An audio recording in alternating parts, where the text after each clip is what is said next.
With paper 1 out the way, it's time to turn our attention to paper 2.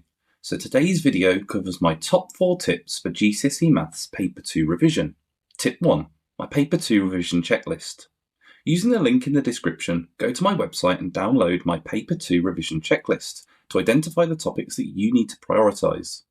Then work through those specific video lessons available for free on my YouTube channel. Tip 2, my paper 2 practice booklets. Once you've worked through the YouTube lessons identified by the revision checklist, then you need to work through my paper 2 specific practice booklet to solidify your understanding of the topics in preparation for the exam. Tip 3, my paper 2 practice papers. The night before the exam, it's time to complete my paper 2 practice paper to refresh your understanding of the topics that I'm guesstimating will appear on paper 2. Tip 4, my rapid revision system. Alternatively, if paper 1 didn't go as well as you were hoping, or you just need a time-efficient solution due to the other subjects that you need to revise for, then you should sign up for my rapid revision program upgrade, as it combines all the benefits of the previous points but turns them into a personalised revision plan for paper 2, which means that all you need to do is complete my paper 2 revision quiz and you'll know exactly which lessons or topics you need to work on to maximise your maths in minimum time. This is my paid programme, but if you sign up for 1 month now, then you'll get priority access to both my paper 2 and 3 specific revision resources. Sign up for a free trial of Upgrade today.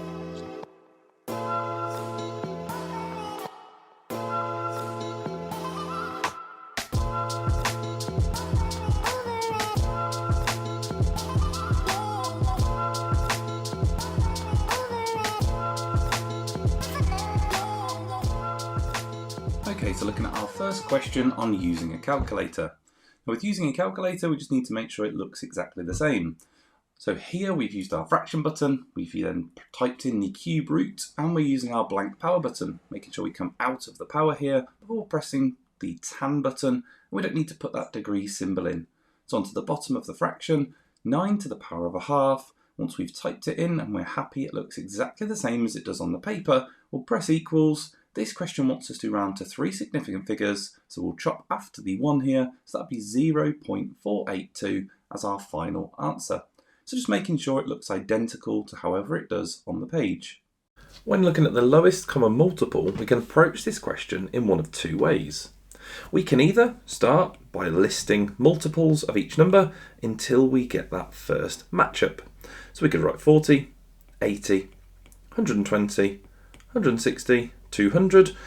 Typically I'd write at least 5 and then we'd move on to the other side. So now moving on to the 56s, we get 112 and then 168. And at some point you're going to see that of course we're going to go past that 200. So 224, add another 56 gets us 280, and this is going to match 240, 280, and we have our lowest common multiple. Now, if the numbers are slightly higher or a little bit more complicated and you think the list is going to go on for quite some time, you can write these numbers as a product of prime factors. So 40 would be 4 times 10, and then we have 2 times 2 and 2 times 5, and then we can go for the 56, which is 7 times 8, and then keep going with your 8. And there we go. So once we've got these as a product of prime factors, what we do is we have a look at our list and we match up what's in both. And you can write that out as a long list, or you can do it from your prime factor tree, but both of these have a 2, they both have another 2, and they both have another 2. So anything that's in both, we'll times those together. So 2 times 2 times 2, and then have a look at what's in the numbers on their own. We have a 5 and a 7, and then we just do times 5 times 7. We can type that in on the calculator. So 2 times 2 times 2 times 5 times 7, click equals, and we get the answer 280. So looking at some product rule for counting. It says here there are 95 girls and 87 boys. One girl is going to be chosen for the role of head girl, and a different girl is going to be chosen for the role of deputy head girl. And then we have the same options for the boys. It says work out how many different ways this can be done. Now with the product rule for counting, and the hint is in the title for this, product means to multiply. So all we have to do is find the different options in each scenario and we'll multiply them all together. So here we have one girl is going to be chosen, and that's out of 95 girls. Now a different girl is going to be chosen for head girl. So once the head girl's been chosen, the deputy head girl, there's only going to be 94 options. With the boys, there is 87 boys, and once the head boy has been chosen, there will only be 86 choices. Now if we wanted to find the combination of the different girls that could be chosen, we'd just do 95 times 94. However, for each of those different combinations of girls, there is then one head boy which is going to be chosen, which means we need to multiply that by 87, and then there's 86 boys that could be chosen for the deputy head boy. So all we have to do is multiply all of these together, 95 times 94 times 87 times 86. We are going to get a very large number here, but our final answer is 668,14260. There we go, that is 66,814,260 different options. Now in this question we are looking at some standard form. If we need to convert numbers in standard form, it might be that if you type it into the calculator, it'll do it for you. So this particular number here, it comes out as a fraction, so if we convert that, this one on my calculator does come out in standard form. If it doesn't, you just write the number down, hop that decimal so it's between 1 and 10, and this one has a negative power as it's a 0-point number. For the next part of this question, we have quite a large sort of fraction to type in under this square root. We need to put these numbers that are in standard form into the fraction, being careful to put our negative power in, and then coming out of the top onto the bottom, and this one has d cubed on the bottom. So I'm going to put this one in brackets, 1.4 times 10 to the negative 4, and then once I close the bracket and make sure we come out of the power, then I can put my cubed in, and there we go, we have our power of 3, pressing equals, and we will get our answer. It does want this to 3 significant figures, so we'll write that down, drop it after the third number, so that'd be 4,520, and then we need to hop the decimal back in 3 jumps to make it 4.52, and that'll be times 10 to the power of 3. Now on to some reciprocals and error intervals. Now when you're finding the reciprocal of anything, all you need to do is flip it over. However, if it's not already written as a fraction, then when we flip it over, we just imagine that it's sat over 1. So flipping that over would become 1 over 1.6. Now we can't leave that as a decimal within a fraction, and it does say to give your answer as a decimal. So if we just type that into a calculator, you can type it in as a fraction, or 1 divided by 1.6. It comes out, and on my calculator, it turns it into 5 over 8. I'll use my conversion button, and that turns it into 0.625, and there we go, that is our reciprocal of 1.6. For the next part here, we're looking at an error interval. It says that Jessica rounds a number, x, to 1 decimal place, and the result is 9.8. Write down the error interval for x. So when we are looking at error intervals, 9.8 to 1 decimal place is actually between the two numbers 9.7 and 9.9. When we're looking at error intervals, we want the cutoff points that's in between those two in order for it to round to 9.8. So in between 9.7 and 9.8 is 9.75, and in between 9.8 and 9.9 is 9.85. So that's our lower bound and our upper bound, which will go into our error interval. So on the left, we have 9.75, and on the right, we have 9.85. And there we go, there's some error intervals. Now, when looking at bounds, we do have a lot to type into a calculator. It's not overly complex to type this into the calculator, it's just getting those error intervals correct and using the correct bounds. So, when typing this into a calculator, it does look very similar to a previous question, so we won't use a calculator, well, we will use a calculator, but not on the screen for this one, as it's relatively nice to type in. So here, we have E is 6.8, correct to 1 decimal place, and using error intervals for that, E is therefore going to be between 6.85, adding that 5 on the end, and 6.75, and just dropping that down by 1 for the 8, and then sticking the 5 after it as well. For 0.05, not as nice actually to write the error interval for, but that's going to be 0.055 and 0.045. And there we go, there are our error intervals. It says here to work out the upper bound for the value of p. So to get the upper bound, which is the biggest possible answer, we want to have the biggest possible answer here on the top divided by the smallest on the bottom. So this will be the upper bound on the top and the lower bound on the bottom. So E, we want to use our biggest possible number. So for E, we're going to use 6.85. And for F, we want the smallest possible answer, so 0.045. So all we need to do is type that into our calculator. So we're going to do the square root of 2 times 6.85, and on the bottom we're going to do 0.045. Once we've typed that in, it does want us to give our answer to 3 significant figures, but if we type that into the calculator, 2 times 6.85 on the top and 0.045 on the bottom, making sure it's all underneath the square root, we get a final answer which comes out as 17.4483344. I've written the whole number down. Now I'm going to round it to 3 significant figures, which is just after the 4 there. So that comes out as 17.4, and that is our upper bound. Now again, if we were asked to work out the lower bound here, then you would put the smaller number, or the smaller or the lower bound of E on the top, and the upper bound of F on the bottom. If we were asked to consider bounds, then we'd actually work both of them out and see if they round the same. So just read the language very carefully in these questions. But there we go. This one just wanted us to find the upper bound. Okay, so looking at some expanding and factorising. Now here we have 2 sets of single brackets to expand. We just need to be really careful on this one as we have got a subtraction there in the middle. So for the first bracket, we have a nice expansion, just multiplying those by 5. So that'd be 5p plus, and then we have 15.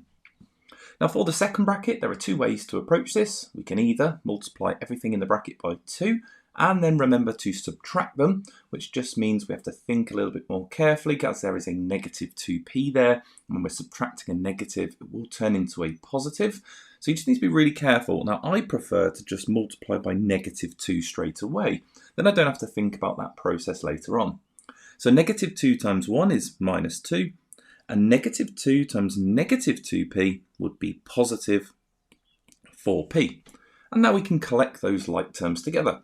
So we have 5p, add 4p, so in total we are going to have 9p. And then we also have the 15 here, take away 2, which leaves us with 13, so that's plus 13 in total. And there we go, we get 9p plus 13. Now this next part here is a little bit of a strange quadratic. We have a squared minus b squared. We're being asked to factorise that. Now this is very similar to a difference of 2 squares, a normal quadratic that we would see, something like x squared minus 16. And hopefully if you saw that one, you would know that that is x plus 4 and x minus 4 in the brackets. Now this is exactly the same above. It's a difference of 2 squares. It's just a squared and b squared. So we'll factorise this in the same way. We'll have a plus b and a minus b. And there we go, that's factorised. And if you were to expand that, you get a squared, then you get minus ab plus ab, and they cancel each other out, and then the minus b squared. It says hence or otherwise, simplify fully, and then it's given us basically the same thing, except there's loads of pieces in the bracket. Now this here, we have this x squared plus 4, that's just our a. And then we have this x squared minus 2, and that would be our b. So all we need to do is replace the a's and b's in our previous answer, the a plus b, a minus b, with these new pieces. So if we start with the a plus b, well, a is x squared plus 4, so x squared plus 4, and then we're adding b to that, so adding x squared minus 2, and that's our first bracket done. And in the second bracket, it's a minus b, so x squared plus 4, and here's where you've got to be really careful because we are subtracting b, so minus the x squared, and then we're going to subtract the negative 2. So we're looking at this piece here now, this subtraction of that negative 2, and that would be plus 2. So if we simplify what we have in the brackets, on the left bracket, we have 2x squared, 4 and minus 2 makes plus 2, and that's our first bracket. The second bracket, if we simplify what's in there, we have x squared minus x squared, so that's gone completely. and then the 4 plus 2, which just leaves us with 6. Now normally if we had something written like that, of course we would write that as a single bracket, 6 lots of 2x squared plus 2. And we do want to simplify this. There's two things we could do. We could either expand that, which would give us 12x squared plus 12, or we could go ahead and refactorise it and fully factorise it, in which case we could put 12 on the outside and you could have x squared plus 1 on the inside. Now either one of those answers would be fine. I would probably just leave my answer as 12x squared plus 12. It doesn't say it needs to be given factorised, it just says it needs to be simplified. But there we go, there's some expanding and factorising. Okay, so on to some algebraic fractions. Now in this one we are dividing algebraic fractions. When we are dividing algebraic fractions, we just need to multiply by the reciprocal. So keeping the first one as it is, flipping the second one over, we're going to times them instead. It does say it can be written in a particular form, so we need to be aware of that and just be really careful as we go. But let's have a look at the first fraction. Now the first fraction just has 6x cubed on the top, so that can stay as it is. The denominator here does have a difference of 2 squares. So 9x squared minus 144, 9 and 144 are both square numbers, so that would factorise to 3x plus 12 and 3x minus 12. There we go, just the square root of 9 and the square root of 144 in those sort of replicated brackets where one's a plus and one's a minus. Now it's up to you, we can factorise the second one if it needs factorising. This particular one doesn't look like it actually needs factorising, so we can just flip this over and start to get to a point where we can start to think about multiplying them. So we have 2x to the power of 4 on the bottom and 3 lots of x minus 4 on the top. Now from this point we are kind of looking now to see if anything can actually factorise or cancel off or anything at all. So at the moment you can see that there is a 2x to the power of 4 on the bottom right and a 6x to the power of 3 on the top left. Now we can actually divide both of those by 2 and both of those by the x to the power of 3. So we can cancel those down. If you want to write that in one step, we could say, well, divide the top here by 2x to the power of 3, and we'll divide the bottom here by 2x to the power of 3. Now looking at the bottom left fraction of the fraction and the top right of the right fraction, there's nothing actually at the moment that simplifies there. However, if we expand this bracket, we get 3x minus 12, and that does match one of the brackets on the bottom left on the left fraction. So they're going to cancel off as well.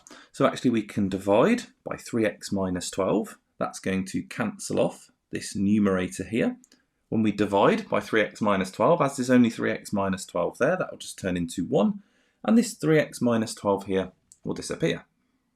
So that's all the kind of thought process as to what we can cancel off to start with. So we need to write what we've actually got left once we do that. We'll still keep it as two fractions for the moment. So here, 6x to the power of 3 divided by 2x to the power of 3, well that fits in 3 times. So we have 3 as our numerator. On the bottom, we just have that 3x plus 12 as the 3x minus 12 has now cancelled off. We don't need to keep it in brackets anymore because there's nothing else with it. We're going to multiply that, and on the right fraction, we have 1 on the top as we've cancelled off that 3x minus 12. And on the bottom, we have 2x to the power of 4 divided by 2x to the power of 3. Well, that just is x, as it's x that you have to times by 2x cubed to get to 2x to the power of 4. So that's what we're left with. We now just need to expand this, or expand the brackets on the top and the bottom. Now on the numerator, it's 1 times 3. So no bracket there, just 3. On the denominator, it's x multiplied by 3x plus 12. So that will give us 3x squared plus 12x. Now we're kind of getting there, but this does want it in a particular form. It wants it to be 1 on the top. Now if it wants it to be 1 on the top, that means that the numerator and denominator must divide by 3. And you can see that that denominator does factorise by 3. So we could factorise the bottom by 3, so we can cancel these 3's off, and that would leave us with x squared plus 4x. Now we can actually cancel off the 3's. We will get 1 on the top now when we divide by 3. So if we rewrite that, let's see what it looks like. We have 1 on the top, and we have this x squared plus 4x on the bottom. Now we are almost finished. It does say in the question it wants it in the form on the denominator here, x brackets x plus r. So we just need to factorise x out of the denominator. We've still got 1 on the top, which is what we wanted. On the bottom we'll have x lots of, x times x makes the x squared, and x times 4 makes the 4x. And there we go. R, or the value of r, is 4, and we've got it in that form that it was asking for. There you go, quite a complex algebraic fraction there, but lots of steps in terms of how to cancel or cross-cancelling in the start, and also cancelling by factorising. And this was quite an interesting one because we actually had to expand the numerator on that right fraction in order to cancel off those common factors. So there we go, a nice interesting algebraic fraction question. For this next algebraic fraction, we are adding or subtracting. In this particular one, we are actually subtracting here. It says show that, and then we have a big calculation to work out. But it says show that it can be written in the form ax plus b over x squared minus 4, where a and b are integers. Now when we are adding and subtracting, the same as just with normal numbers, we do that from left to right. So here we're going to first subtract these two fractions, and then we will deal with that subtraction of 1. So let's just start by doing those. Now we need a common denominator in order to subtract these. So that means we need to multiply this left fraction by x minus 2 and this right one by x plus 2, and that's on the top and the bottom. So if we write that out in sort of a long form, we have 3x multiplied by x minus 2 on my numerator, and that's now over x plus 2 and x minus 2. On the next fraction, we have 2x plus 1 multiplied by the x plus 2, and that's all over the same denominator, x plus 2 and x minus 2. And there we go. So let's just look at expanding these and sort of tidying it all up and just seeing what it looks like, and then we'll think about that one. So for this first fraction, 3x times x and 3x times minus 2. 3x times x is 3x squared, and 3x times minus 2 is minus 6x. The denominator, x plus 2 and x minus 2, we can expand that because it does want it in an expanded form. It says here x squared minus 4. And actually that is a difference of 2 squares anyway, so it does just become x squared minus 4. You can take your time to expand that if you want, but you'll see those two middle pieces cancel out. We need to subtract from that then. Our next one, we already have the denominator, so we can write the x squared minus 4 on the bottom. We just need to expand these double brackets. So 2x times x gives us 2x squared. And to save myself actually too much working out here, I'd probably expand this just to the side so that I can tidy it up and put it straight on the numerator, so I don't have to keep writing this out. So we've got the 2x squared. 2x times 2 is going to be 4x. Then 1 times x plus 1x, and 1 times 2 is plus 2. So we just want to join these middle pieces together. That'll be 5x, so we can write that on the numerator now, plus 5x plus 2. Now we do have to subtract these fractions, so I need to be really careful, because when I subtract the 2x squared, I'm going to be taking that away. I'm going to be subtracting the positive 5x. I'm going to be subtracting the 2. Looking at this numerator up here and being really careful with that. So we have 3x squared on the numerator, take away 2x squared. That leaves us with x squared. We have negative 6x, take away 5x, that's minus 11x. And then we have nothing, take away 2, so minus 2. And that's all over x squared minus 4. So that is the first two fractions combined. We've already done an awful lot of work just to get to this point. But now I need to take away 1. Now, with a whole number, I want to write that as a fraction. So I'm going to write that as minus 1 over 1, which seems a little bit strange to do, but we need a common denominator. Now, our common denominator that we're going to need is x squared minus 4. So I'm going to multiply both sides, well, top and bottom, by x squared minus 4. As it is just 1, it is actually relatively nice. They both just come out as x squared minus 4.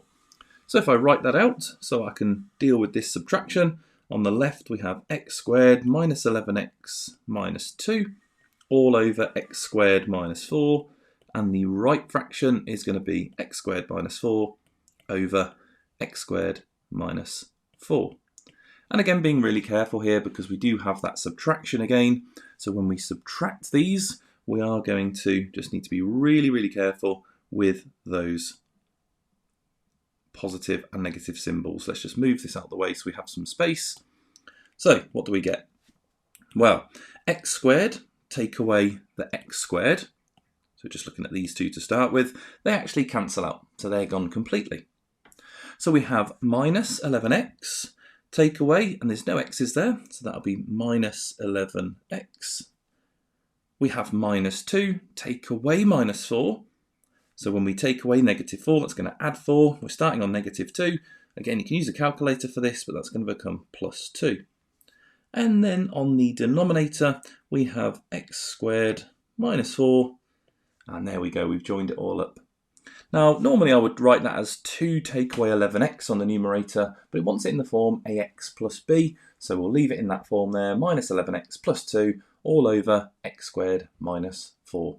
Obviously a very large question there, lots to think about, lots of positives and negatives to be careful of. You can always use your calculator at any point for those positives and negatives, of course, if you're doing a calculator paper. But there we go, there was some adding or subtracting algebraic fractions. So with these styles of negative or fractional indices, when they are in reverse, we need to be very aware of the rules and how indices are used. So in this one here, we have a fractional indice involved, and it says ax to the power 9, and that's all to the power of 1 over n is equal to 3x to the power of 3. So it says work out the value of a and the value of n.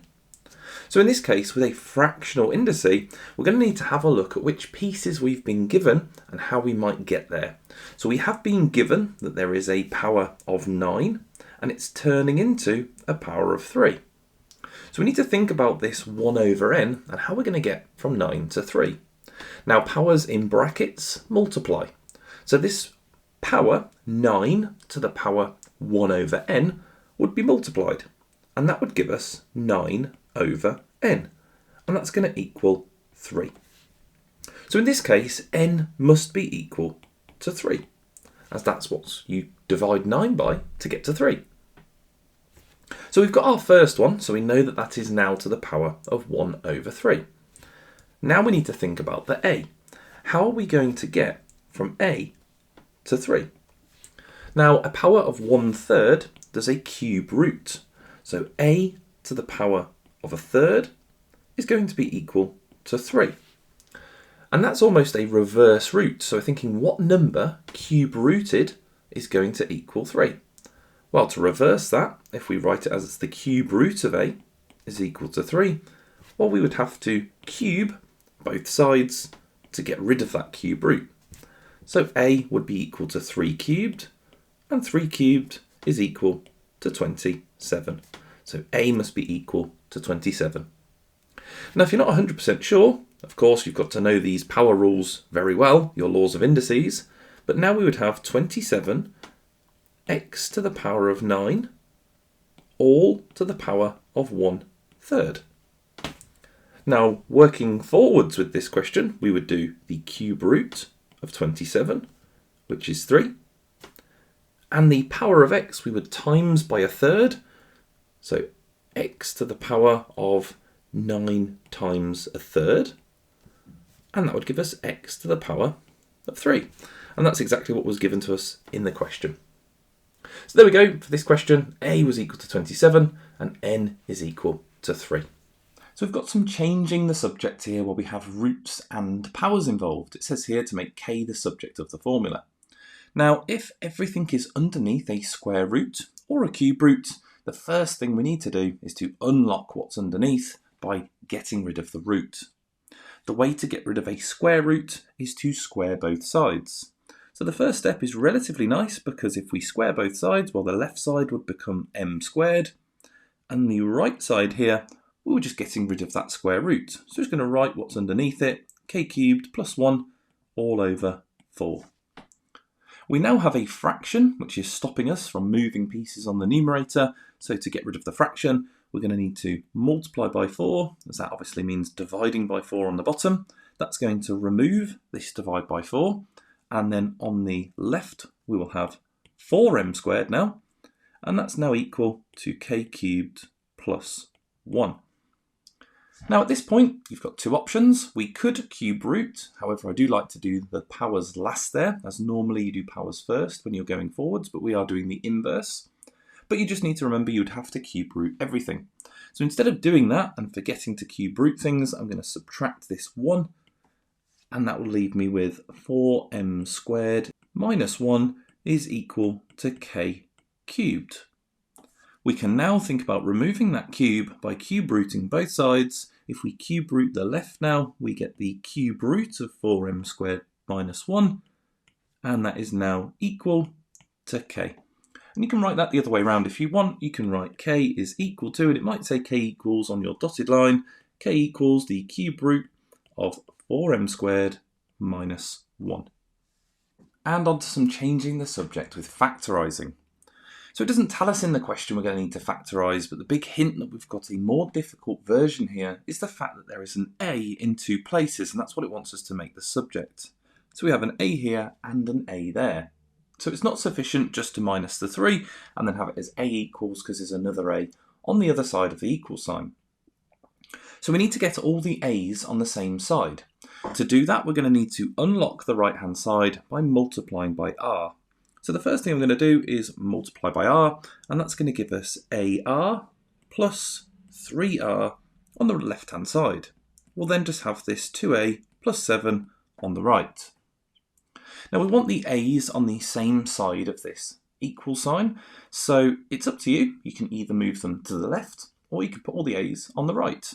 I tend to prefer to move them to the left, but always just look at the symbols and see if it's going to create any additional negatives anywhere, or if we can remove negatives by moving to the other side.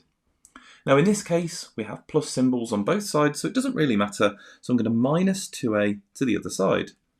Now we also need to minus 3r. You can do that in one jump if you're happy doing so, but I'm going to move it in two steps. So I'm going to do AR minus 2a, and then we have the plus 3r, and that's equal to 7.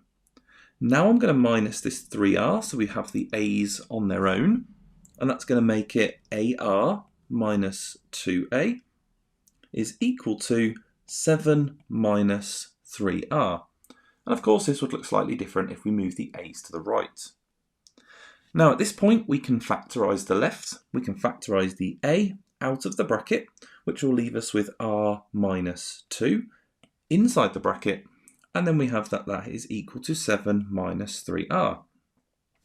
At this point, the final step is to divide by this bracket. That's going to isolate the a and leave it as a equals, and then as we are dividing by that whole bracket, we need to create a fraction. So we have 7 minus 3r all over, and it's up to you at this point. You can leave it in the bracket or you can remove the bracket, but we have r minus 2, and there we go, and that would be our final answer. A is now the subject, and a does not appear anywhere else within this. So there we go, that is changing the subject with some factorising. Now for our next question, we are looking at completing the square. And it doesn't say here to complete the square, but it says write it in this form. And this is completed square form, and it tells us a and b are integers, so whole numbers. So when doing this, we need to halve the coefficient of x, and that's the number that goes into our bracket. So when we write it in this form, straight away we get the x plus 3 in brackets squared. And again, we've got the 3 there, but just by dividing the 6 by 2. Now there are different ways to approach completing the square. I just look at this number in the bracket and think, well, if I was to expand this bracket, bearing in mind it's a double bracket, what number would we get at the end? And if I expand that, I would get plus 9. Now in our quadratic that we have, we want minus 7. So if we want minus 7, then to get from 9 to minus 7, we just need to figure out what that jump would be to complete this square bracket. So to get from 9 to negative 7, you can always do that on the calculator, but that is a jump of 16. So we would have to subtract 16, and there we go, it's now written in completed square form. Don't be put off by the fact that in the question it said plus b here. That's absolutely fine. Our B is just negative 16. If you're asked to find turning points from this, remember that the turning points are the numbers that are shown in completed square form. The only thing that you need to watch out for, the x coordinate, is that number in the bracket, but you have to flip the symbol, so it'd be -3 and -16 for the turning point if we were asked to find it, but of course this question was just asking us to write it in completed square form.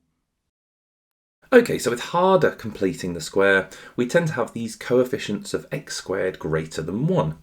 Now this particular one is actually even more challenging, as we have a negative coefficient of x squared as well.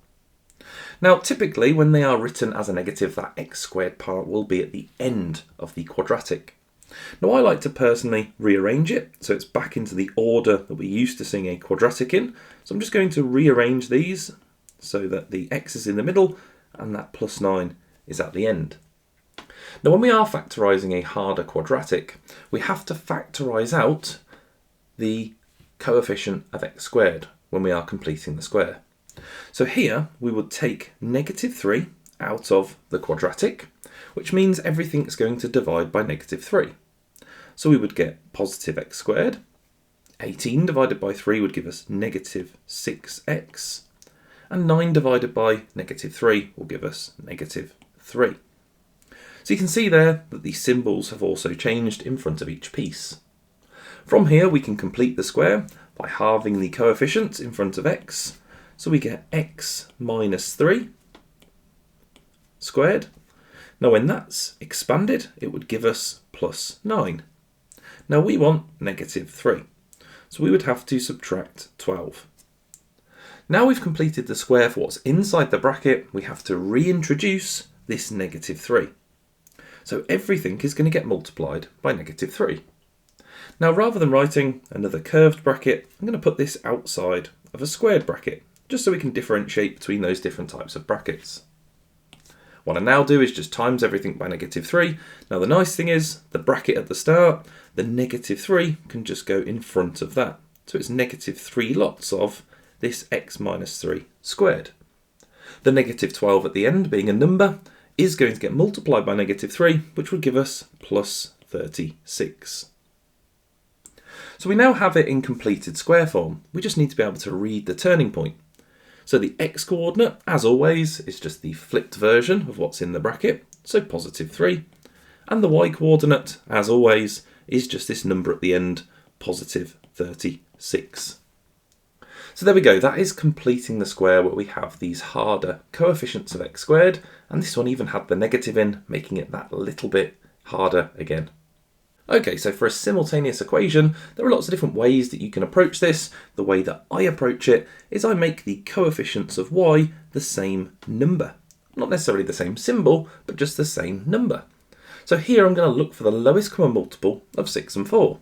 So for me that would be 12, so let's times by 2 and times by 3.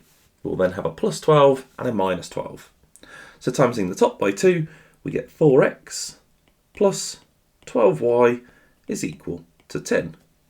For the bottom one, we get 9x minus 12y is equal to -36.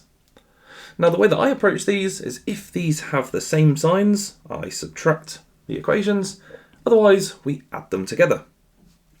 So we're going to add these two equations together, and that leaves us with 13x is equal to, and 10 take away 36, because we're adding -36, gives me -26.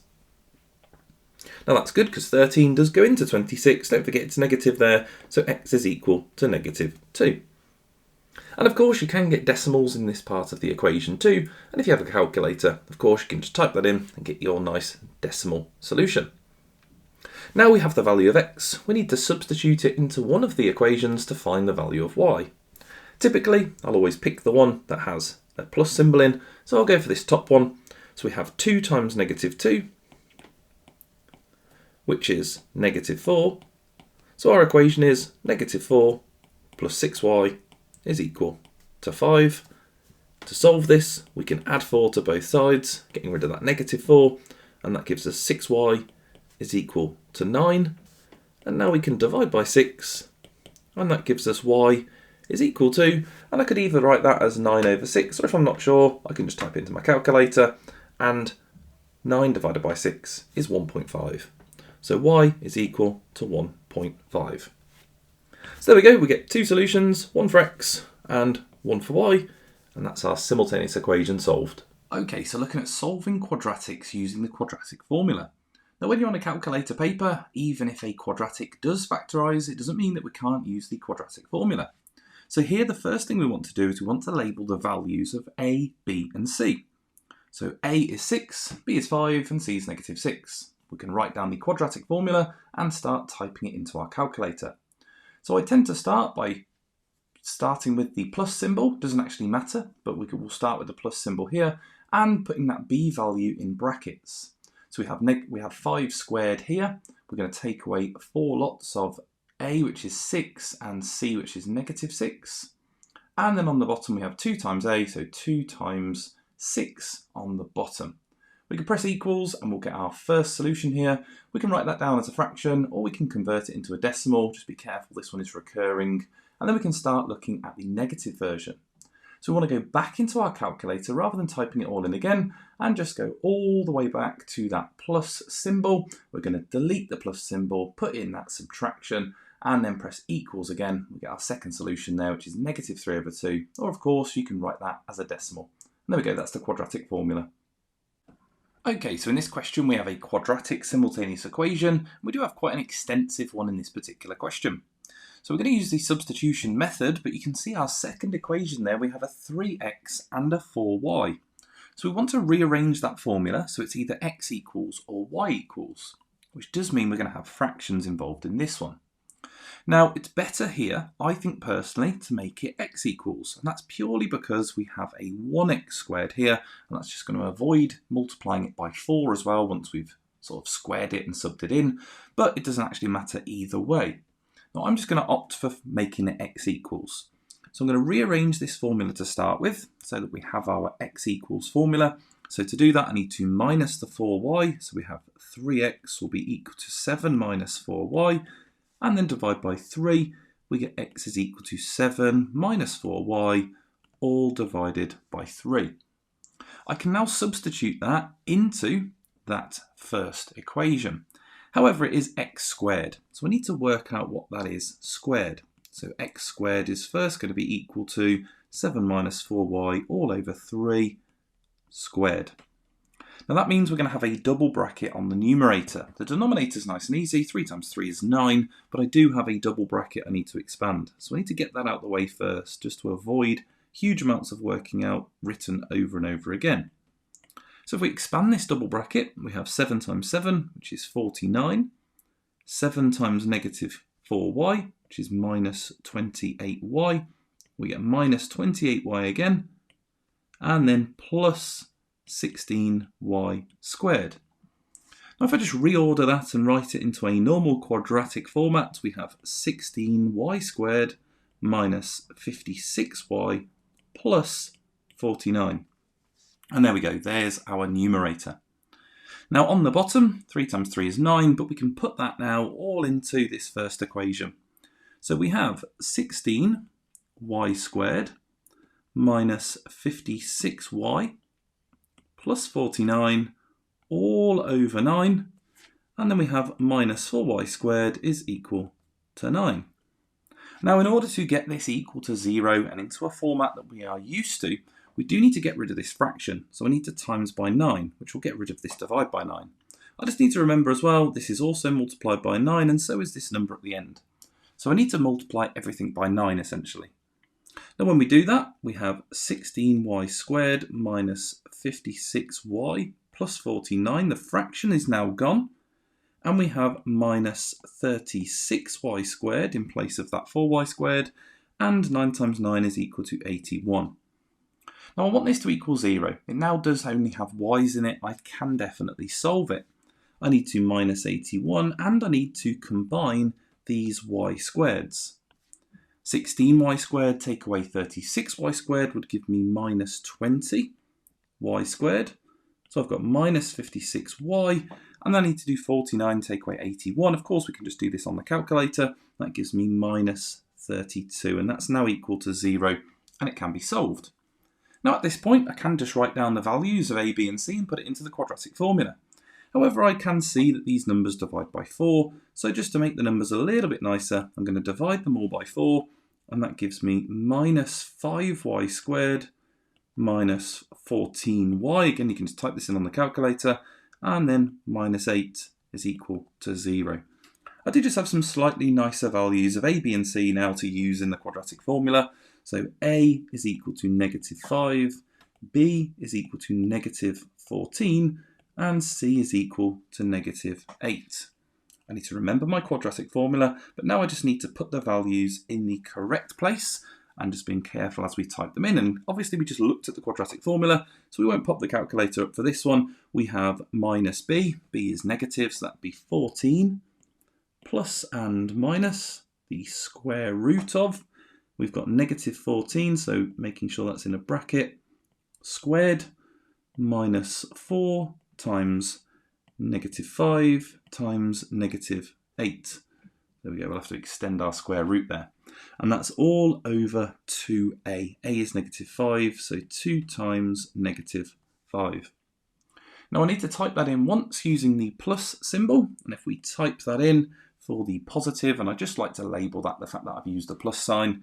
When we use the plus sign, we get y is equal to negative 2.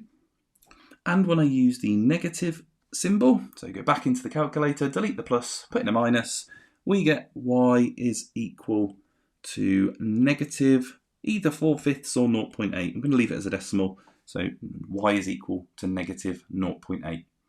So there's our two y values. I now just need to find the x values. Now I've got 2 that I need to find, and our equation for x is up here. So to get x, it's 7 take away 4y, all divided by 3. Now again, I'm just going to be typing this in the calculator, so we'll start with the negative 2. So we'll have x will be equal to, let's have a look, x is going to equal 7 take away, it's 4y, so 4 times negative 2, all over 3. And in that circumstance there, we get x is equal to 5. And for the next one, we have x is equal to 7 take away 4 lots of negative 0.8. Again, all divided by 3. And that gives us x is equal to either a fraction 17 over 5, you could write it as a mixed number as well, or the decimal is 3.4.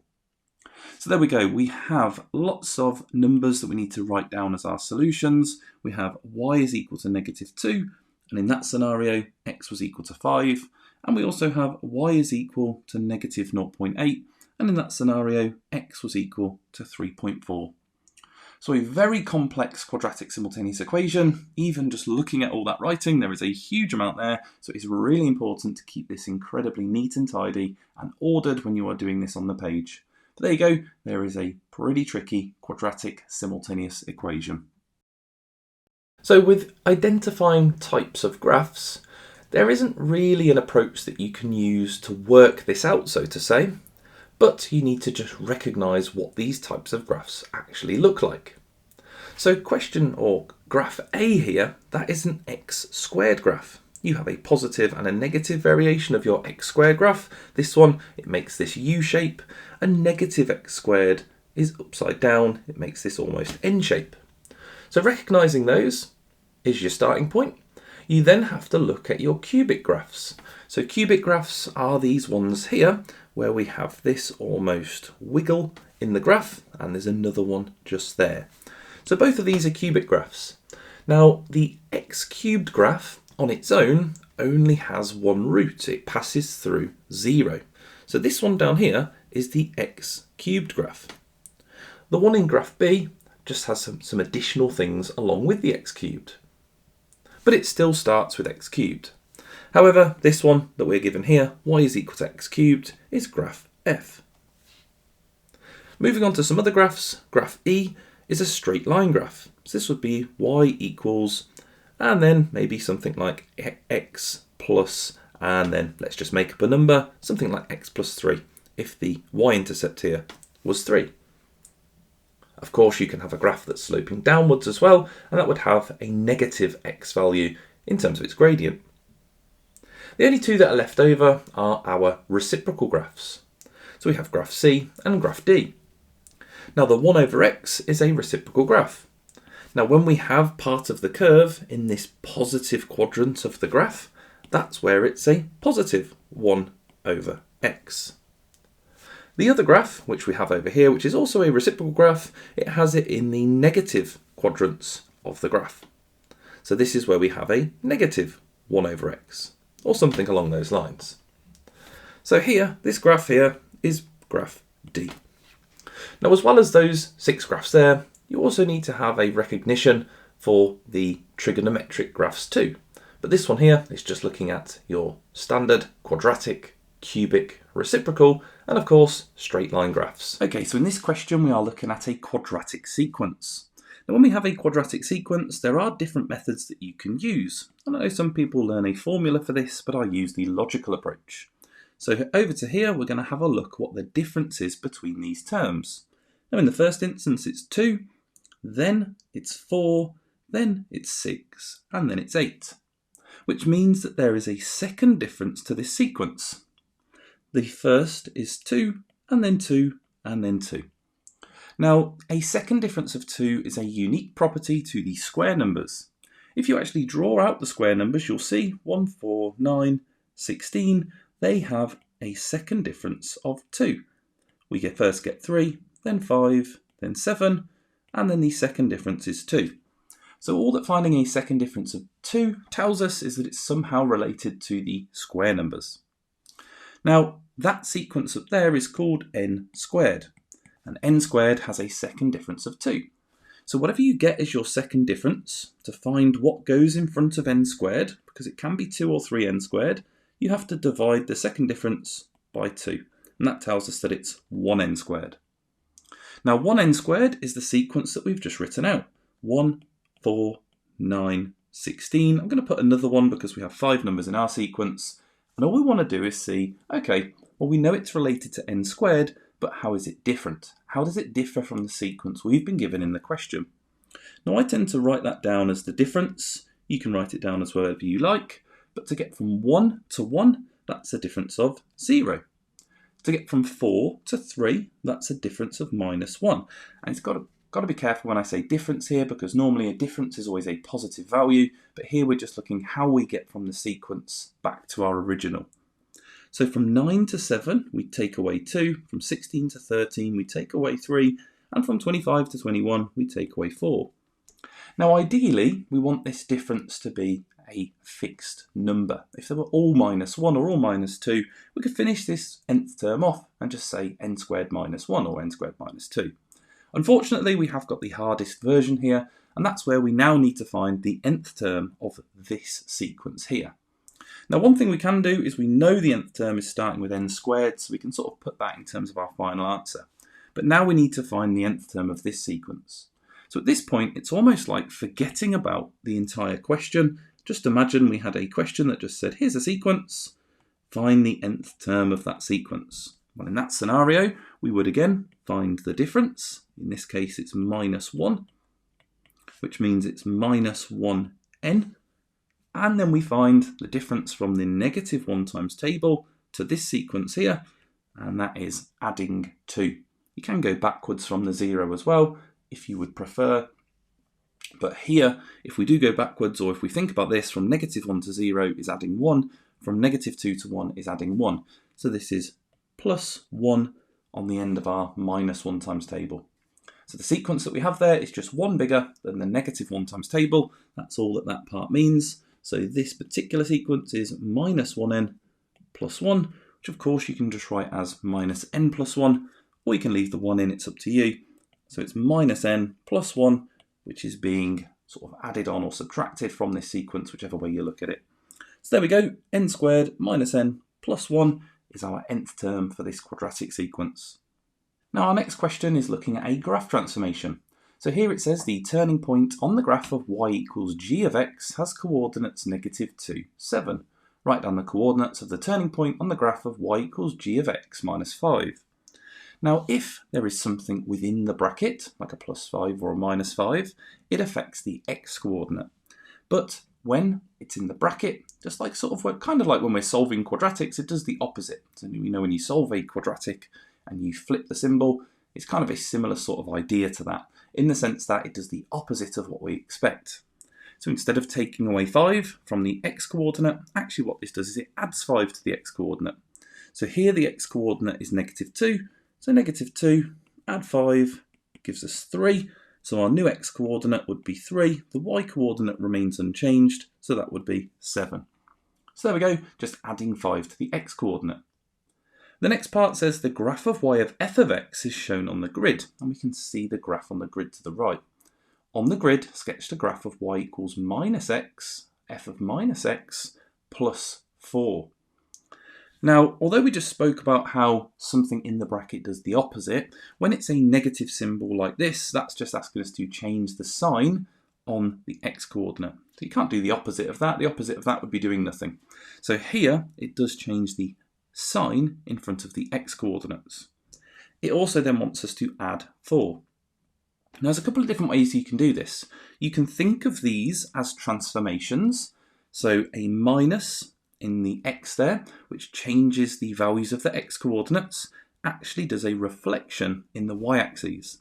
But we can find that just by picking a few points. So we can pick a few here. Let's just pick these 3. Now the top one has an x-coordinate of -2. So that one would form an x-coordinate of +2. So we can kind of do these in 2 steps. So I've got that one there. The -5 would flip over to +5. And the +1 would flip over to the -1. And if there are any other whole number coordinates, we can do the same. There's a couple down here as well. Again, that 2 goes to -2, and the -6 down the bottom left there would go to +6. Now, if it was just -x, that would be the transformation that would take place. It's done a reflection in the y-axis. And there we go, we'd sketch it in like that. However, this particular one is also asking us to add 4. Now, when there is a number outside of the bracket, it affects the y-coordinates. And thankfully, unlike when it's in the bracket, it does do what we'd expect. So here, that would move it up by 4. Remember, the y-coordinates follow the y-axis. The y-axis goes up and down. So if we move this up by 4, it's going to finish the graph off. So we can move each point individually. So this top point, and I'll go from the top point there at the very top where the turning point is, up by 4. I'll go up to 7. The 2 points that are on the x-axis there will go up to 4, just here. And then the 2 very bottom points that are down at -7 are going to go up to -3, just here. So there we go. Our final curve that we're going to draw in goes up, and this one over this side goes up as well. And just trying to draw it in as best you can. The important part is that you go through those coordinates, and there we go, that would be our final graph. And obviously if we'd drawn this as a sketch in pencil, just to help us find it, we could get rid of that one, but there's our final one. So it has reflected in the y-axis when the x-coordinates change signs, and then it's also gone up by 4. And there we go, that is a graph transformation. Now this question is looking at perpendicular lines. So here it says find an equation of the line that passes through C and is perpendicular to AB.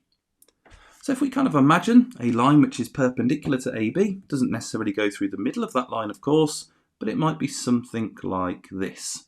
So it's perpendicular to AB and it forms a right angle. Now drawing it in can help along the way, but ultimately we need to find out what the gradient of that line is. Now we can find the gradient of the line by looking at the coordinates A and B. Now B over here is the coordinate, and let's just have a think. The x-coordinate is 0, the y-coordinate is 4. A down here, the x-coordinate is -2 and the y-coordinate is 0. So if we want to find the gradient of AB, we can then find the gradient of this perpendicular line. So for the gradient, we will do the change in y divided by the change in x. So here, the y-coordinates go from 0 to 4. So 0 minus 4, or you can do 4 minus 0, and then over the change in x, which is -2, take away 0. So for that, you can also just think about it as a distance as well. You could do the positive versions. From 0 to 4 is 4, from -2 to 0 is 2. So we can actually just use the positives, which probably would have been nicer in this one, but -4 over -2, which is +2. So the gradient of AB is 2. If we want the perpendicular gradient, we have to do the negative reciprocal. So the negative reciprocal, we change the sign in front of that gradient so it becomes negative as it was +2, and then we do the reciprocal. The reciprocal of 2 is 1 over 2. So our perpendicular gradient for that perpendicular line is -1/2. So we know what our equation is going to look like. It's going to be y equals -1/2 x plus c. We just need to find what that y-intercept is, that value of c. To do that, we need a coordinate that's on that line, and it's told us that this one passes through the point C. So I just need to substitute that value, or those coordinates, into my line equation. So y is -1, that's equal to -1/2 multiplied by x, which is 5, and then plus c. Now in this circumstance here, we would likely just use the calculator just to make sure we get these values correct, but 1/2 times 5 is just 2.5, and it is -1/2 times 5. So that would just become -2.5. You could leave it as a fraction or a decimal, it's completely up to you. I'm going to write it as -2.5 plus c. To get the value of c now, we just need to add 2.5 to both sides of our equation. That will isolate c. We will then have the value of c. So c is equal to, and again you can do this on the calculator, but -1 plus 2.5 is equal to +1.5. Or you could write that as a fraction. If you want, you could leave it as 3 over 2. So for this one, we now know the value of c. All we're going to do is put this value of c in place of c in the equation that we'd already written. And here we go, we would have y equals -1/2 x plus 3 over 2. Now you can write those as decimals if you like. You can write -0.5x plus 1.5, but I tend to just leave the equation that I'm writing either as a fraction or as a decimal, but it's completely up to you as to how you write it. But there we go, there was dealing with perpendicular lines. And onto some graphical inequalities. Now here it says, on the grid, shade the region that satisfies all these inequalities. Now in order to draw these inequalities, we want to just change these symbols into equal signs. For the moment, we have y equals 1, we have x plus y equals 5, and we have y is equal to 2x. Now there's lots of different ways that you can draw these line equations. Y equals 1, there's just one way really, that is just a line that goes through y is equal to 1. So we're going to draw a straight line through y is equal to 1. Now if we have no equal to symbol on this symbol as well, we actually draw a dotted line. So for this one, I'm going to draw a dotted line across, just to show that it's not actually equal to this number here. But there we go, we can go across, and there is y equals 1. Now that's our nice easy equation in this one. But we have two others. Now you can, as we looked at before, when we looked at the quadratic graphs, you can do your table mode for this. So we can actually use table mode. However, some of these equations are relatively nice to draw, and I'd hope you could draw linear equations as it is. I'm going to go for this bottom one, as I think it's the easier of the two. It has a y-intercept of 0, as there's no number at the end, and it has a gradient of 2.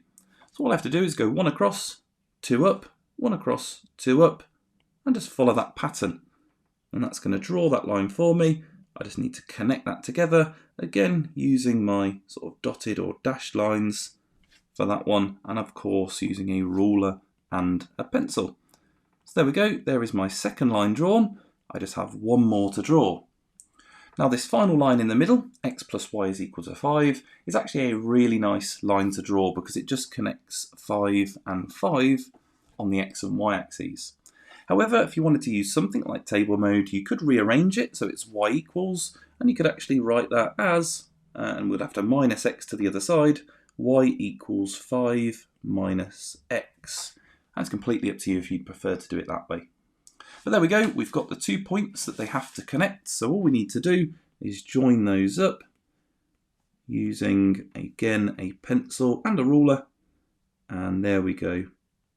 We now have lots of regions within the graph. So regions are sort of areas. So for example, this little section here is a region. We need to find the region that satisfies the inequalities. So to do this, I need to pick a coordinate and test it in my inequalities. However, we know from the first one, y has got to be bigger than 1. Now if I put a cross in some of the regions that we know it now can't be, so bigger than 1 means it has to be above that line y equals 1. So it can't be this little region here, it can't be this region, and it can't be this region. So I've cancelled off most of them already. I just need to look at the ones above. Now the next ones are relatively difficult to sort of very quickly or visually see whether it's above or below because they're slanted lines. So I tend to just pick a coordinate now. Now if I look at one of the lines, let's go for the x plus y equals 5. Let's pick a coordinate on this side. Let's go for this coordinate here, and hopefully it's not this one straight away because we'll have to test another one. But let's just have a look. So 4 and 3. I mean, obviously in an exam you'd hope that this was the first one straight away. But let's substitute that coordinate into the inequality and see what we get. So for 4, 3, x is 4, y is 3. So we would get in the first one here, 4 plus 3 is less than 5. Now 4 plus 3 is 7, and 7 is not less than 5. So we don't need to test it in the next inequality because that didn't work. So based on that one, it doesn't work. So I need to go for another region. Now this one here, inside this little triangle, would be a good one. Let's go with it. That's 2 and 2. Let's test that one out. So for 2 and 2, that x plus y inequality would be 2 plus 2 is less than 5. That works. So I need to test it in the next inequality. So y is greater than 2x. So 2 is bigger than, 2x is 2 times 2, so that's 4. 2 is not bigger than 4, so it's not that region. So there we go, I'll put a cross in there. In fact, let's get rid of that cross that I put originally and replace that with a little dot so we don't get confused between the two. So there we go, we've tested that region, and kind of at this point, I'd just be starting to get a little bit annoyed because I've already had to test a few coordinates out. So I'm going to have to test another one. Now I'm going to look for, in this region here, a nice whole number coordinate. So I'm going to try and go for this one, which is the coordinate 1, 3. Let's substitute that in. If it's not this one, we've only got one more left. So if we put it into the x plus y is less than 5, and this is the coordinate 1, 3 that we're using, we get 1 plus 3 is less than 5, which it is, that's correct, that's 4 is less than 5. And for the other one, y is 3, so 3 is greater than 2 times 1, 2. 3 is bigger than 2, so there we go, thankfully we've got it. Now it does want us to shade that in. When I'm shading it in, I don't need to draw a ton of shading, I just need to make it just obvious that that's the region that I'm shading in. So there we go, just a few lines just to show that that region's shaded, and that's the region that we were looking for. So there we go, testing those coordinates, really important. And there we go, there's some graphical inequalities. So for our next question, we're looking at forming and solving equations. It says here is a parallelogram. Now with a parallelogram, we know that the opposite sides are equal, and also the pairs of opposite angles are equal. So when we're looking at opposite angles, we're looking at sort of these ones here. We also have in a parallelogram, because these are parallel lines, we have co-interior angles. So these two angles here are also equal to 180 degrees, just like the bottom two are as well, basically any two that are next to each other. So that's all of the things that we need to know about a parallelogram. From there, we just need to be good at solving equations. So here we are given two options. We can either make an equation where we say this angle and this angle are equal, or we can make an equation where we say this angle and this angle are equal to 180. However, that option there leaves us with an x and a y in the equation. So we're going to start with these first two that just have x's in. That's going to allow us to form an equation with only x in that we can solve. So for that, we've got 5x minus 20 is equal to 2x plus 43. We can solve that equation. There's x's on both sides, so we have to get rid of the smallest x from both sides. we get 3x minus 20 is equal to 43. We then need to add the 20 to the other side, so 3x is equal to 63. And then dividing by 3, we get x is equal to 21. So we now have the value of x, and that's what it wanted, the value of x, and it wants the value of y. So if I substitute this value of x into this bottom angle is now 4y minus 5 lots of 21, which is 105 degrees. So I now have an equation. I know the size of this angle as well, and I know that they're both going to add up to 180. So let's also substitute the value of x into this one. I could use the bottom one as well, but I'm going to stick with the top one as I've gone for that one now. 2 lots of 21 is 42. So 42 plus 43 is this top right angle, and that is equal to 85. So if this top angle is 85, and the two of them have to add up to 180, well, I can do 180 minus 85, and that leaves me with 95 degrees for that bottom right angle. So 4y minus 105 equals 95. And then I've got a relatively nice equation to solve there, especially considering we're using a calculator at the moment. 4y is equal to 200, and therefore y is equal to 50. And there we go, there is forming and solving equations. Now obviously in that particular question we had an equation where we had x's on both sides, and we had an equation where we had an unknown on one side down the bottom there when we were solving for y. So all different types of equations, but the important part of this topic is to know your shape and angle facts. So in this one here we knew that the opposite angles in a parallelogram were equal, as well as that we knew opposite sides were equal, but we didn't have to deal with sides in this one because we were exclusively looking at the angles. But there we go, there's some forming and solving equations. So for this question we have some right angled triangles, and we're looking at Pythagoras and trigonometry. Now here it says work out the size of angle KLM, and KLM is this angle here. Now using trigonometry for right angled triangles we need at least two sides, so at the moment we've only got the 15. But we do have a connecting side with another triangle attached to it. So if we can find the length of that side, that would be the opposite side when we get there, and this is our hypotenuse. So we can use SOHCAHTOA to find that angle. We just need that missing side. So before we get started on finding the missing angle, we'll use Pythagoras' theorem on this right triangle here. So we have 7 centimetres and 4.5. They are two of the shorter sides. Pythagoras' theorem is a squared plus b squared is equal to c squared. So all we need to do is square both of those. We are finding the longest side here, so we will add them together. We're going to type that into our calculator. So 7 squared plus 4.5 squared gives us a value of 69.25. We just need to square root that answer. That will give us the length of the side. So square root of the answer. And it doesn't give us a very nice number. Of course, we're not going to get a very nice number if we're square rooting 69.25. But we do end up with quite a long decimal, so 8.321658489. Says to give your answer correct to 3 significant figures. Now at the moment, the answer that I have for that middle line is 1, 2, 3, 4, 5, 6, 7, 8, 9, 10. It's 10 significant figures long. Now I could probably do it to 5 significant figures and it's not going to mess up my answer.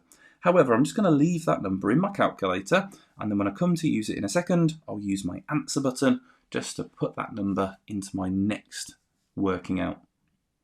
So I'm going to label it as 8.32 here. However, I am going to use the full number. So I now have a right angled triangle with O and H.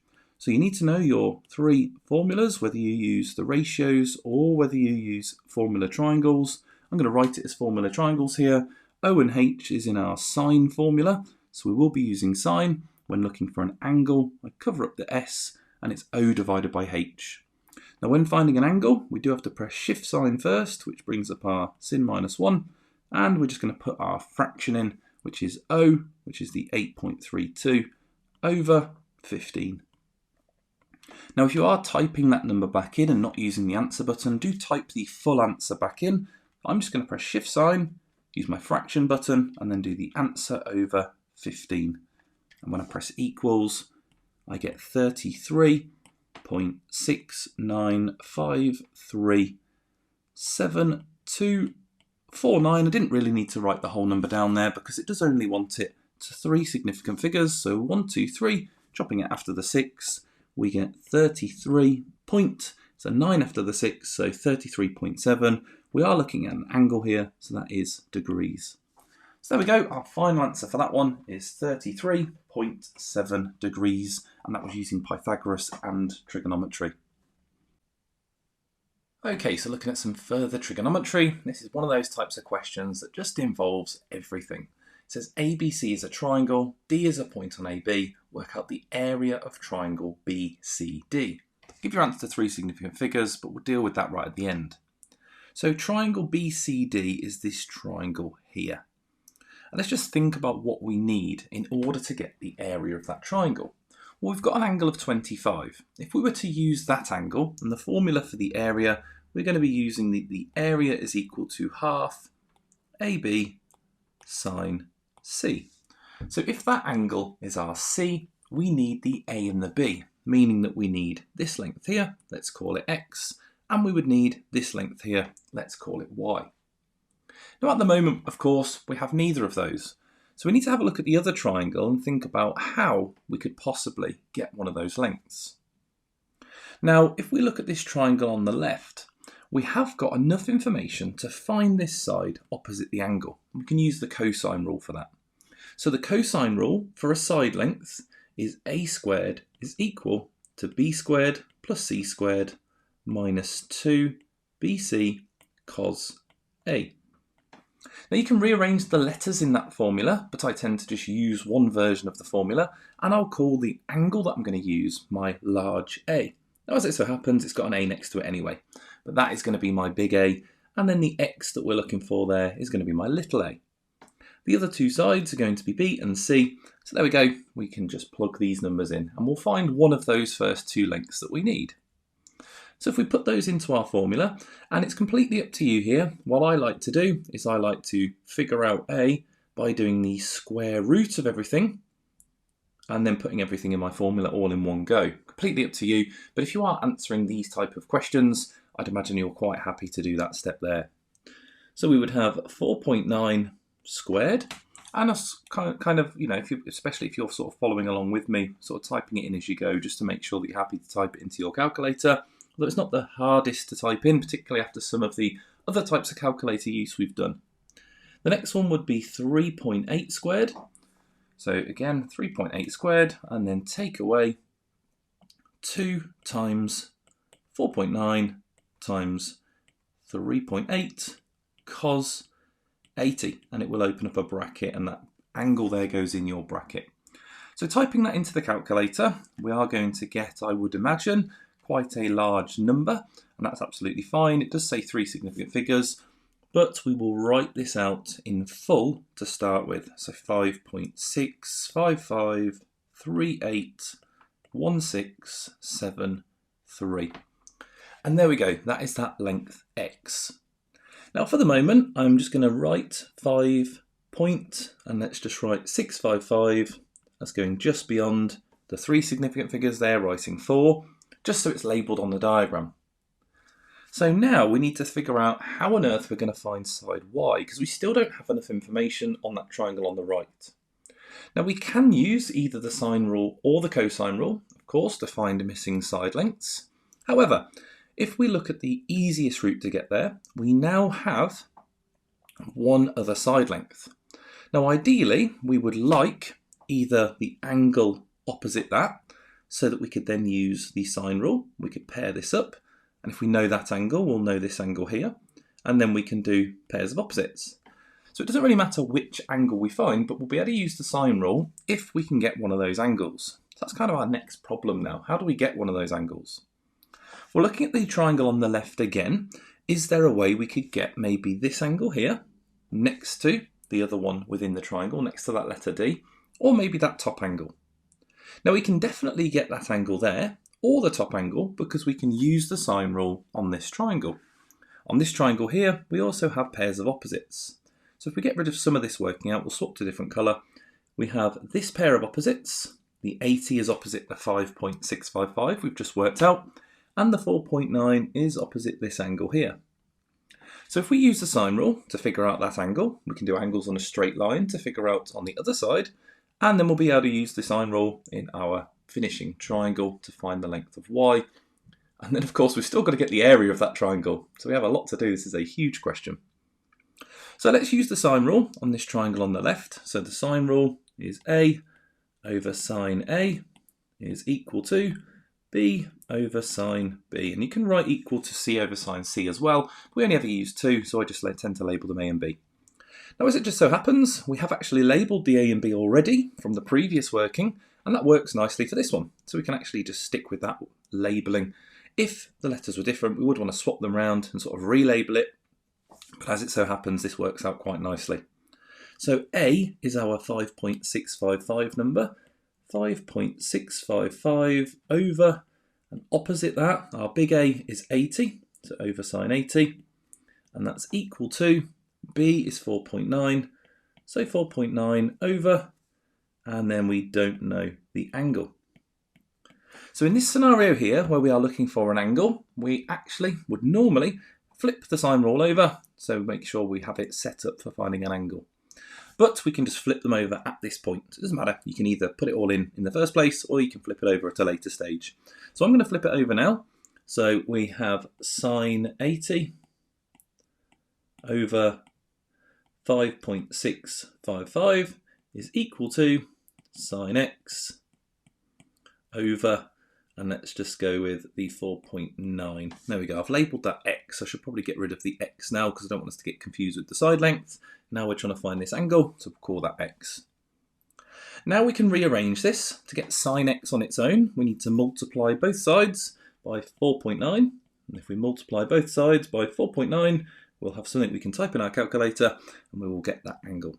So we have 4.9 sine 80, and that is over 5.655. That's equal to sine x. Now we don't want to know what sine x is, and hopefully you are sort of confident with trigonometry in the sense that we need to do the inverse of sine.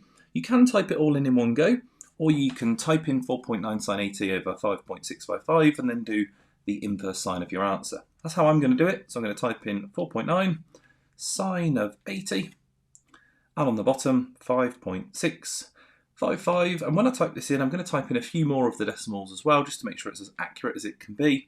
I've got it written down over on the bottom right, so 7.3 at the end.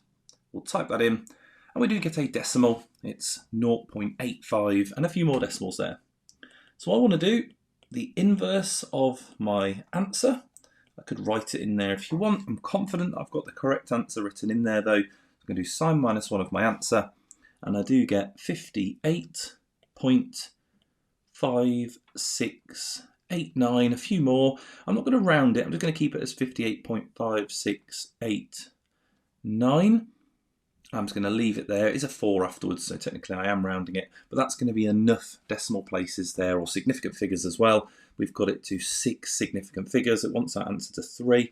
I don't want to just sort of overcrowd everything with tons of numbers. There was actually only 2 numbers left, but that is enough for this angle.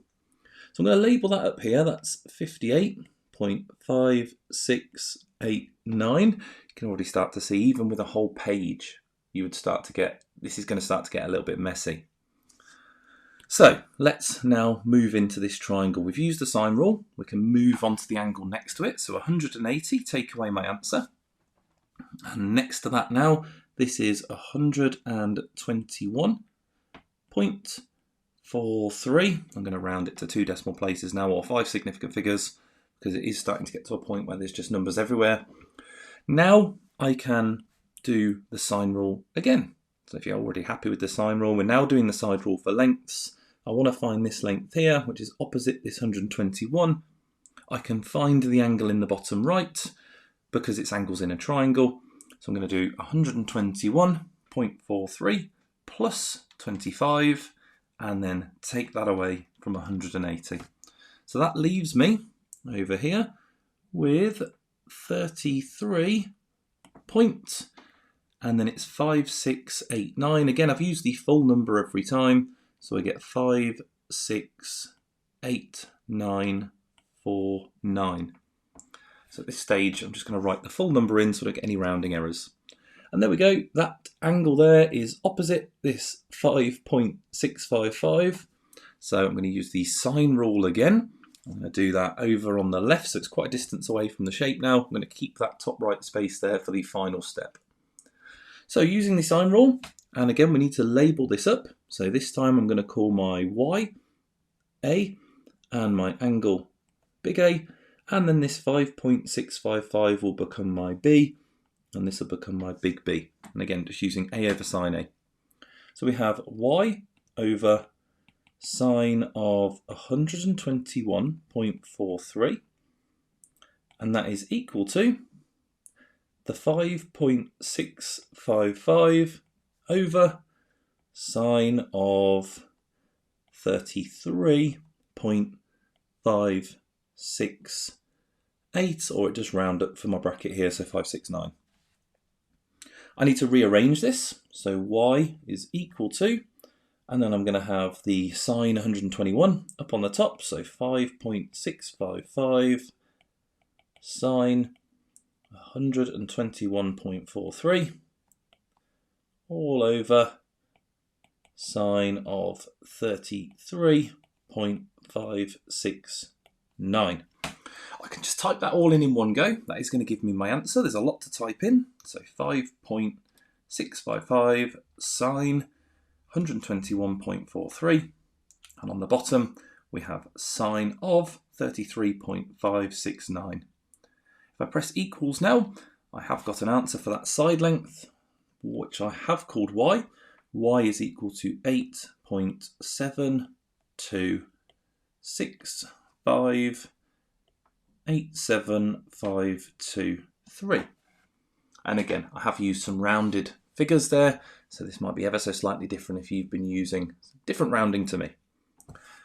Right, so that is the length up here. We now have 8.7265 and a few more decimals.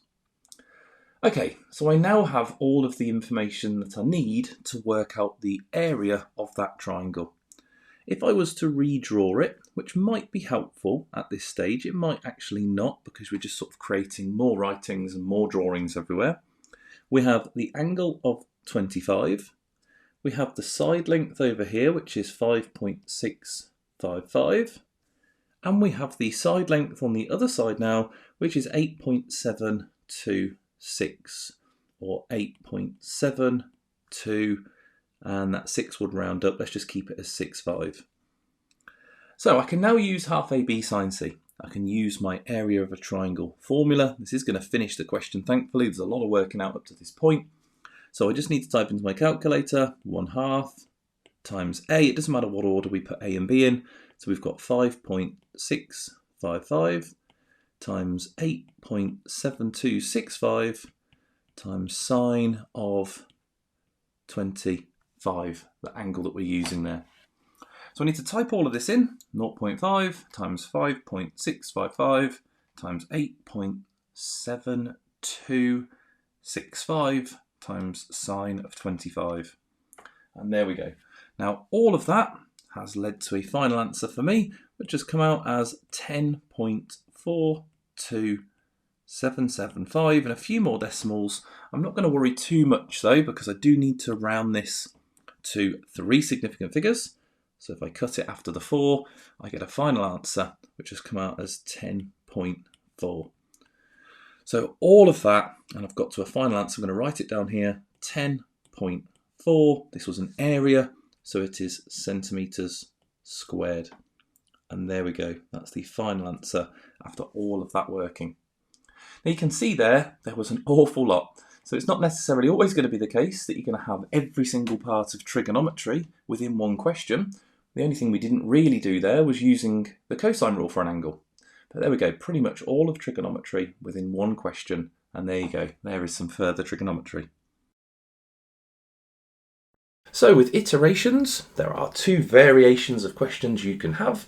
You can have iterations like this, where it's purely focusing on an equation, and you can have some real life iterations as well. So this one here is focusing on an equation based iteration, and for part A it says show that x cubed plus x equals 7 has a solution between 1 and 2.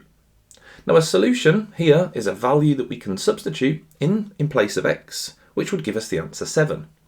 So if there is a solution between 1 and 2, what if we substitute 1 into x cubed plus x? It should be smaller than 7. And if we substitute 2 in place of x squared plus x cubed plus x, it should be greater than 7. So if we substitute them in, when we put x equals 1 in, we get 1 cubed plus 1, which is equal to 2. When we substitute x equals 2 in, we get 2 cubed plus 2, which is 8 plus 2, which is equal to 10. So based on these two values, there we go, we can say 7 is between 2 and 10. So therefore, there must be a solution between x equals 1 and x equals 2. For part B here, it says show that the equation can be rearranged to give x equals the cube root of 7 minus x. So on a question like this, we need to have a look at how the equation has actually changed. Well, the first thing I notice, of course, is the big cube root, which means at some point we're going to need to cube root as we have an x cubed. And as that's over everything, that's the last thing that we're going to have to do. The other thing that we can see is that there's a minus x here. So this plus x needs to be minus to the other side.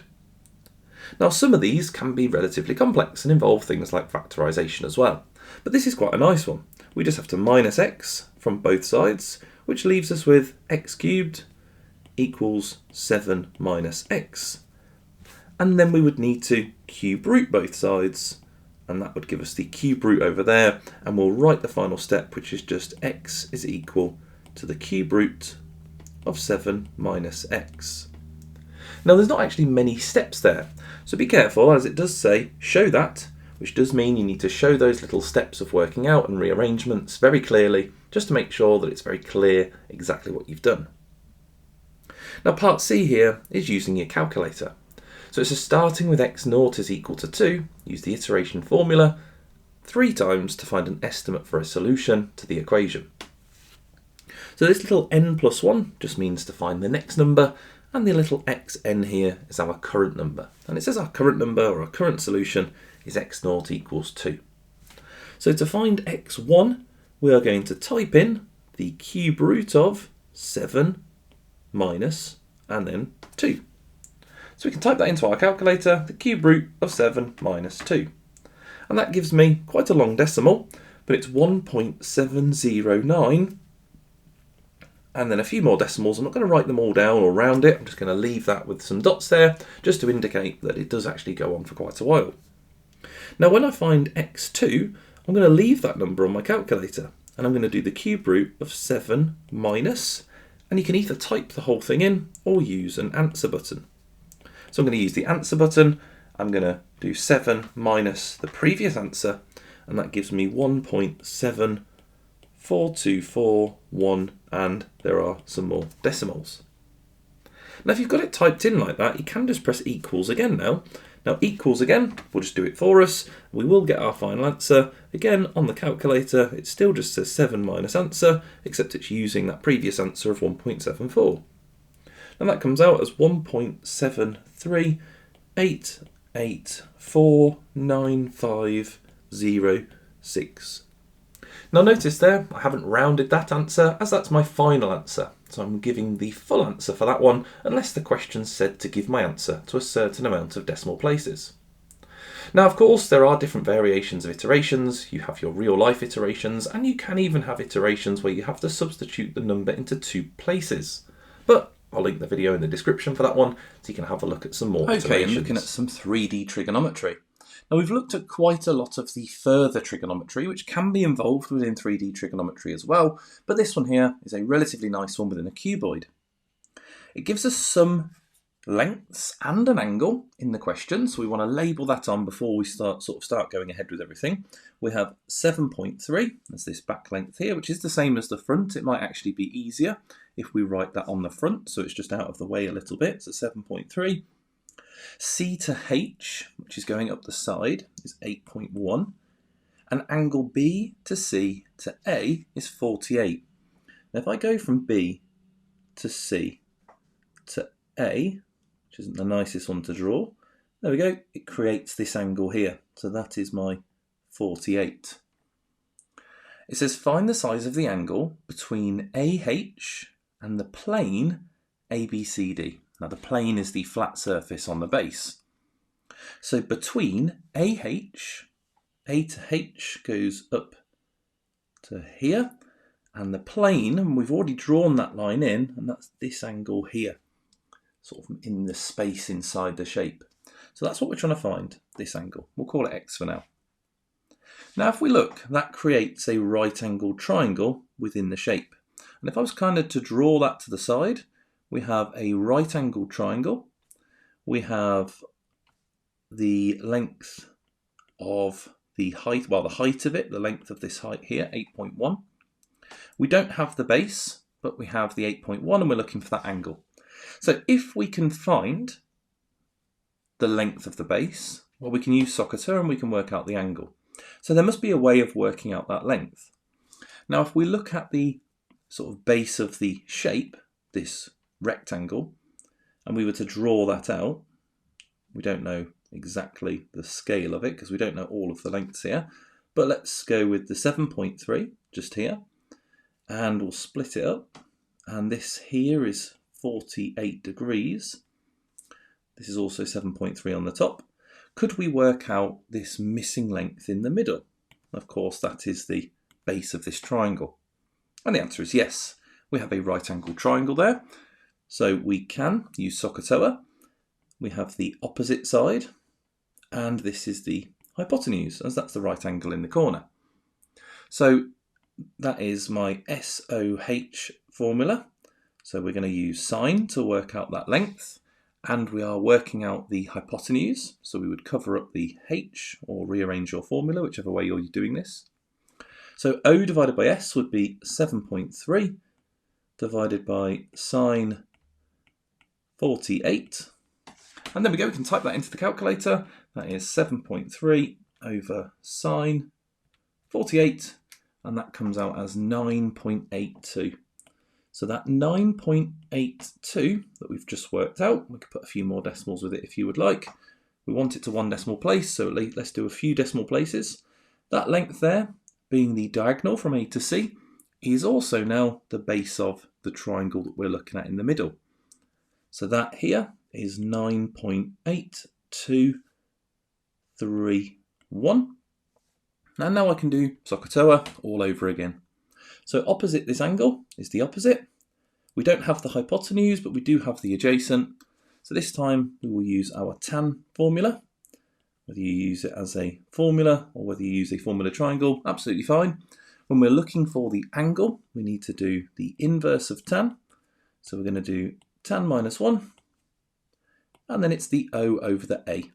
So 8.1 over 9.8231, and then we need to just type that into our calculator. So tan minus 1 of 8.1 over, and just make sure you do type this in correctly. It's a lot of working out to do if you then type an incorrect number in, 231, and that equals 39.508. A few more decimals, but I'm going to stop there because it did only want my answer to one decimal place, so we can cut it after the 5. It's a 0 afterwards, so that comes out as 39.5. Remembering this was an angle, so 39.5 degrees, and that is using SOHCAHTOA in some 3D trigonometry. Of course, not forgetting, you can have to do further trigonometry within SOHCAHTOA, but there we go. There was a nice, or a relatively nice question that only involved right-angled triangles. Okay, so looking at some bearings and trigonometry. This is our last question looking at trigonometry now. So here we've got lots of information, but it says it wants us to find the bearing of Chorlton from Acton. So if we join those two together, Chorlton and Acton, the bearing is all the way around this distance here. So we need to find this angle. If we find that angle, we can add that to the 37, we'll get our final answer. Now at the moment, we don't have a huge amount of information in order to get that. We'll probably be able to use the sine rule at some point, but we need to think about these parallel lines that we have with our north lines. Now the first one that stands out is that we have a co-interior angle just here. So to work out this angle at the top, we could do 180 take away 37, which tells us that is 143. We now have angles around a point and we can figure out this angle here, which is 67. Now using that information, and let's get rid of this arrow just here and our highlighting now, we can actually find the length of the line that we've drawn in. So to get this line here, we can use the cosine rule. So we'll call this our little a and this our big A. And the other two sides on that triangle there are our B and C. So for A, it's the square root of, and you can write A squared equals and then do the square root if you prefer, but it's B squared plus C squared minus 2BC cos A. So the value of A will be the square root of, and we have 8 squared plus 9 squared minus 2 times 8 times 9 cos, and then we have 67. So if we type that into our calculator, the square root of 8 squared plus 9 squared minus 2 times 8 times 9 cos of 67, we get A is equal to 9.4199. And that's our length down here, so 9.4199. Now we can actually use the sine rule.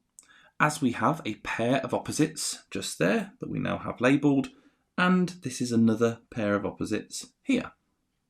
When using the sine rule for an angle, we do want to use our flipped version of the sine rule. So we're going to use, and we'll do this in the bottom left, sine A over little a is equal to sine B over little b. So let's call our angle here B and the opposite side little b. So we have sine of 67 over 9.4199 is equal to sine x, the angle that we're looking for, over 9. We can rearrange this now by multiplying the 9 to the other side. So we get 9 sine 67 over 9.4199 is equal to sine x.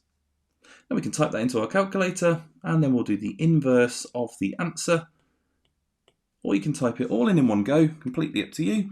I'm going to press sine minus 1 and I'm going to put the fraction into my calculator straight from there. So 9 sine 67 on the top, 9.4199 on the bottom. And there we go, our final angle there is 61.578 and a few more decimals. Now this question wants our answer to one decimal place, so we're going to need to round it anyway. But I need to add this angle, the 61.578, onto my 37. Now I may as well round this number, and that's 61.6, as it wants it to one decimal place. So if we add that to the 37, let's have a look. So 37 plus the 61.6, that gives us a total of 98.6 degrees. Now we want to write that as a bearing as well. So the third digit needs to be before the decimal place. So we have 098, there's our 3 digits, and then we have a 0.6 as well. So there's our final answer, 0.9 or 098.6 degrees, and that is our bearing of Chorlton from Acton. Okay, so looking at a frequency polygon. Now a frequency polygon, we need to plot on the midpoints of our groups. So between 0 and 10 is 5, 10 to 20 is 15, 20 to 30 is 25, and then we have 35 in our last one. We just need to plot these at the correct heights for the frequency. So from 5, we need to go up to 14, which is just here. From 15, we need to go up to 18. From 25, we need to go up to 26. And then from 35, we need to go up to 12. So up to 12, and there we go. Now a frequency polygon is just joined dot to dot with straight lines. So we're going to join each point. We would use a ruler for this, and just making nice straight lines between those 2 points. And there we go, that's your frequency polygon. For a scatter graph, regardless of what the question is asking, we need to draw a nice line of best fit. So if I draw a line of best fit for this one, where there's around about the same amount of points above and below, then we can start answering the question. It says here 1 point is an outlier. Now an outlier is one that's normally the furthest away from the line of best fit, and it doesn't tend to follow the usual trend. So over here there is a point which is an outlier.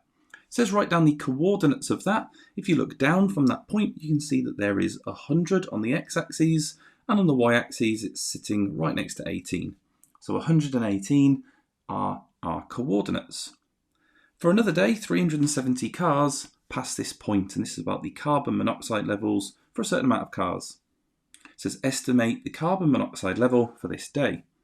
So we need to find 370, which is 3 squares before 400. Make sure that you check the scale. This is 370.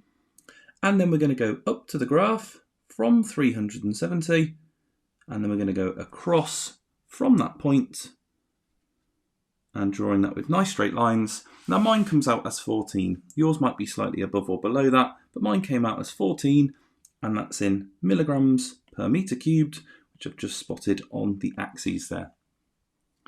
The final part here says, Alfie says, because there's an outlier, there's no correlation. Is Alfie correct? You must give a reason for your answer. Now we can already see that there is in fact a positive correlation, and actually the outlier is just something that we would disregard. You might have used in other subjects the word anomaly. It doesn't mean that there's no correlation, it just means that there was one particular day where there was an anomaly.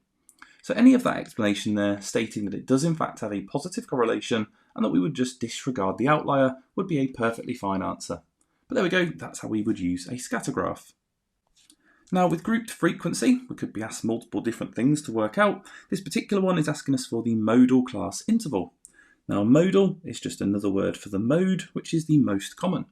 So we want to have a look at the number of adults in this question, and it's about their foot length, and see where the most are. Now the most are in this category here, so we would just write down the category 22 to 24, and there we go, that's our modal class interval. It then says as well to calculate the mean. Now when we work out the mean, we always just multiply across the rows, get the totals, and then divide by how many there are. And in this case, there are 40 adults. But with group frequency, we have to use the midpoints, and that's why we are only finding an estimate. We don't actually know the size of people's feet in these particular categories, but we use an estimate to get an estimated total. So we'll write down all of the midpoints. Remembering you can add the start and the end of the category and divide your answer by 2, and that will also give you that midpoint. So just typing these in on a calculator, 17 times 3 is 51, 19 times 6 is 114, 21 times 10 is 210, 12 times 23 is 276, and 9 times 25 is 225. Now we just need to add all of those together, so add them all up really carefully on your calculator. You don't want to miss a number or type it in too quickly. We get a total of 876. Now we were told that there was 40 adults. If not, we could find them there anyway. So we just need to divide our answer by 40, and that's going to give us our estimated mean, and that comes out as 21.9. Now always check your answer, make sure it makes sense. 21.9 falls into our range of data here that goes from 16 to 26, and 21.9 would fall into this category here, which is close to the middle. In fact, that category is actually in the middle. So there we go, 21.9 is our mean. Now with sampling and bias, it's a relatively nice topic. We're just looking at proportion. It says here that Sam takes a sample of 50 people. It says that there are 700 people in a fitness club. How many sports bags should Sam order? Well, here he had 17 people that wanted the sports bag, and that was 17 out of 50. So if we're looking at 700 people, we just need to work out that fraction of 700. So you could divide by 50 and times by 17, just doing a fraction of an amount. Of course, you could always look at this as a fraction out of 700 as well and make an equivalent fraction. Now 700 divided by 50 on the calculator tells us that we need to multiply by 14 to make that equivalent fraction. So if we do the same to the top as well, 14 times 17 is 238. So there we go, our answer would be 238. Now this question says to write down any assumptions you made and explain how this could affect your answer.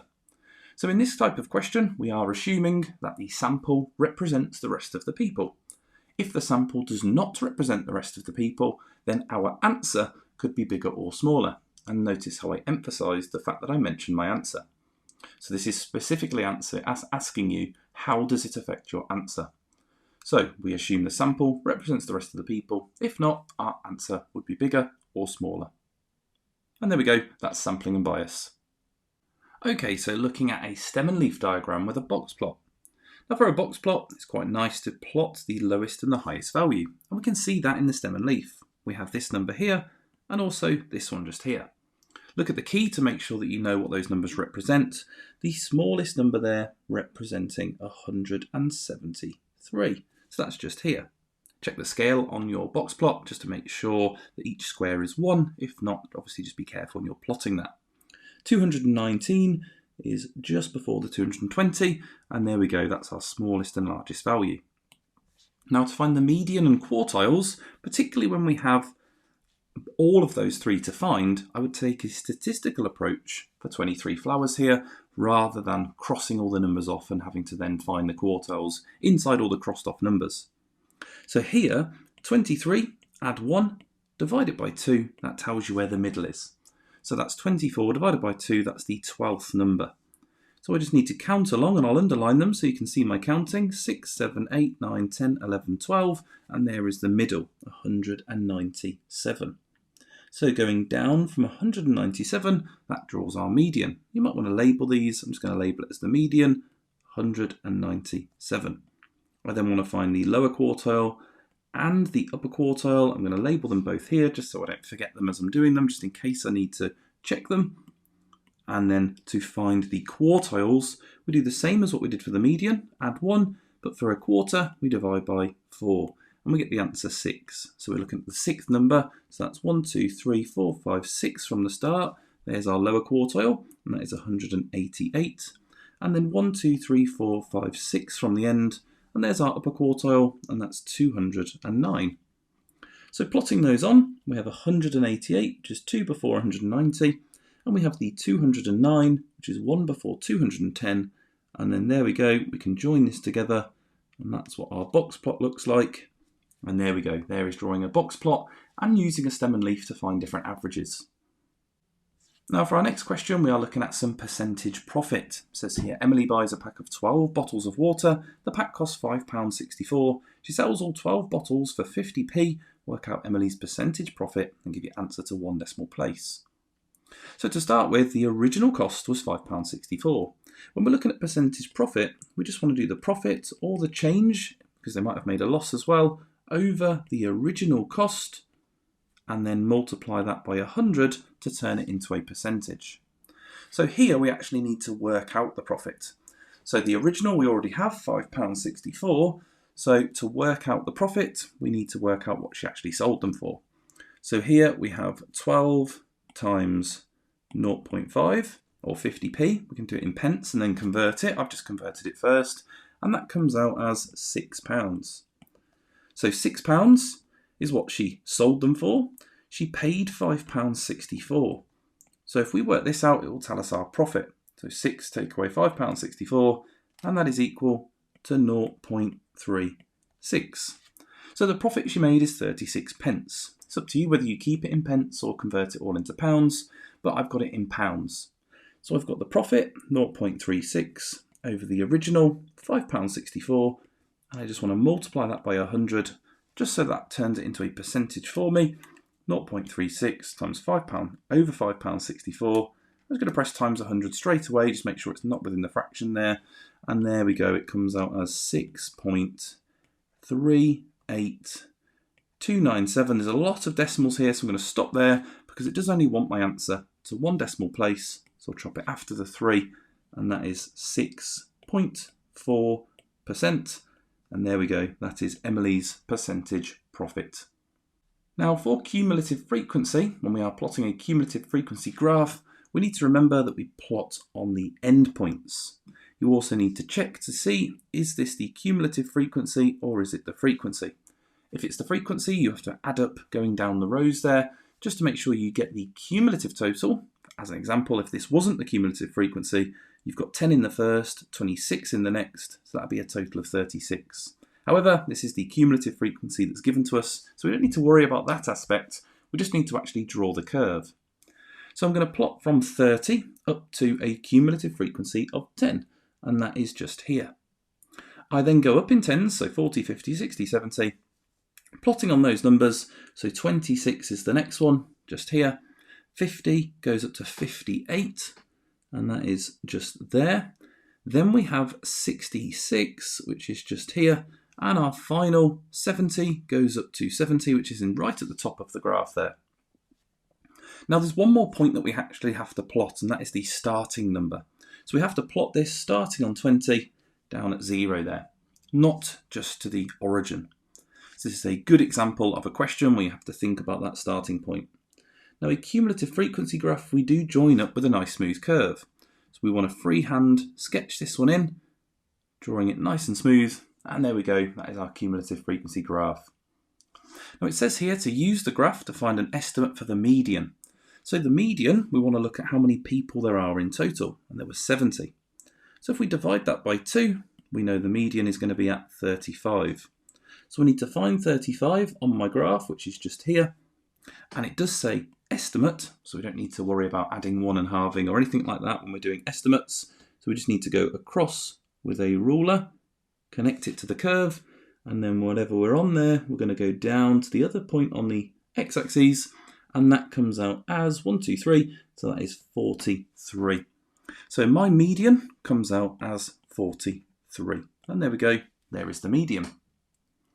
It also says here, Freya says more than 60% of the people in the office are between 35 and 55 years old. Use your graph to determine if Freya is correct. Now this is a little bit of a pain because we do have to draw lots of lines on the diagram now to find this. So I'm going to go up from 35 and 55. I'm going to find out how many people that is. So if I go across from there, again being really accurate here, there we go, that is 16. And then I'm also going to go up from 55, again trying to draw this as accurately as I can, but you want to make sure you use a ruler and a pencil for going across on these. And there we go, there's our next one, and that is 62. So if we have a look, well, 62 take away 16 is the amount of people in that section. So 62 take away 16 is 46 people. Now, we want to compare that to the 60% because she says more than 60%. So if we work out 60% of 70, there we go, 60% of 70, and whatever method you prefer for that, I'm going to do 70. I'm just going to divide by 100, which gets me 1%, and times by 60, and that gets me 42 people. Well, 60% is 42 people, and we have 46 people. So no, Freya is going to be correct actually, because more than 60% of the people are between 35 and 55. So we would say yes, because 60% of the people is 42, we have 46 people. So use your graph to determine if Freya is correct. So yes, Freya is correct. There we go, and we have our working out to back that up. More than 60% are between 35 and 55. Okay, so looking at some compound interest. This question here says Charlie invests X pounds in Better Investments for 3 years and Sadia invests X pounds in Country Bank for 3 years. Now, as they both have an X with them, that means they've both invested the same amount of money. It says at the end of 3 years, the value of Charlie's investment is £344,605. Work out the value of Sadia's investment at the end of 3 years. So we need to know how much they invested, and that's what we're going to use Charlie's final amount to figure out. Once we've got that, we'll work out what Sadia gets. Now this is some reverse compound interest, so we need to reverse this process. So we need to know exactly what calculation we would have typed in for Charlie in Better Investments if we knew his starting amount. Well, we'll call his starting amount X, so we would take his starting amount, X, and we would have multiplied that by 1 point, and then whatever this is as a decimal, so 2.5% is 0.025, so 1.025, and he's invested that for 3 years. And as a result, we got the answer 344,605.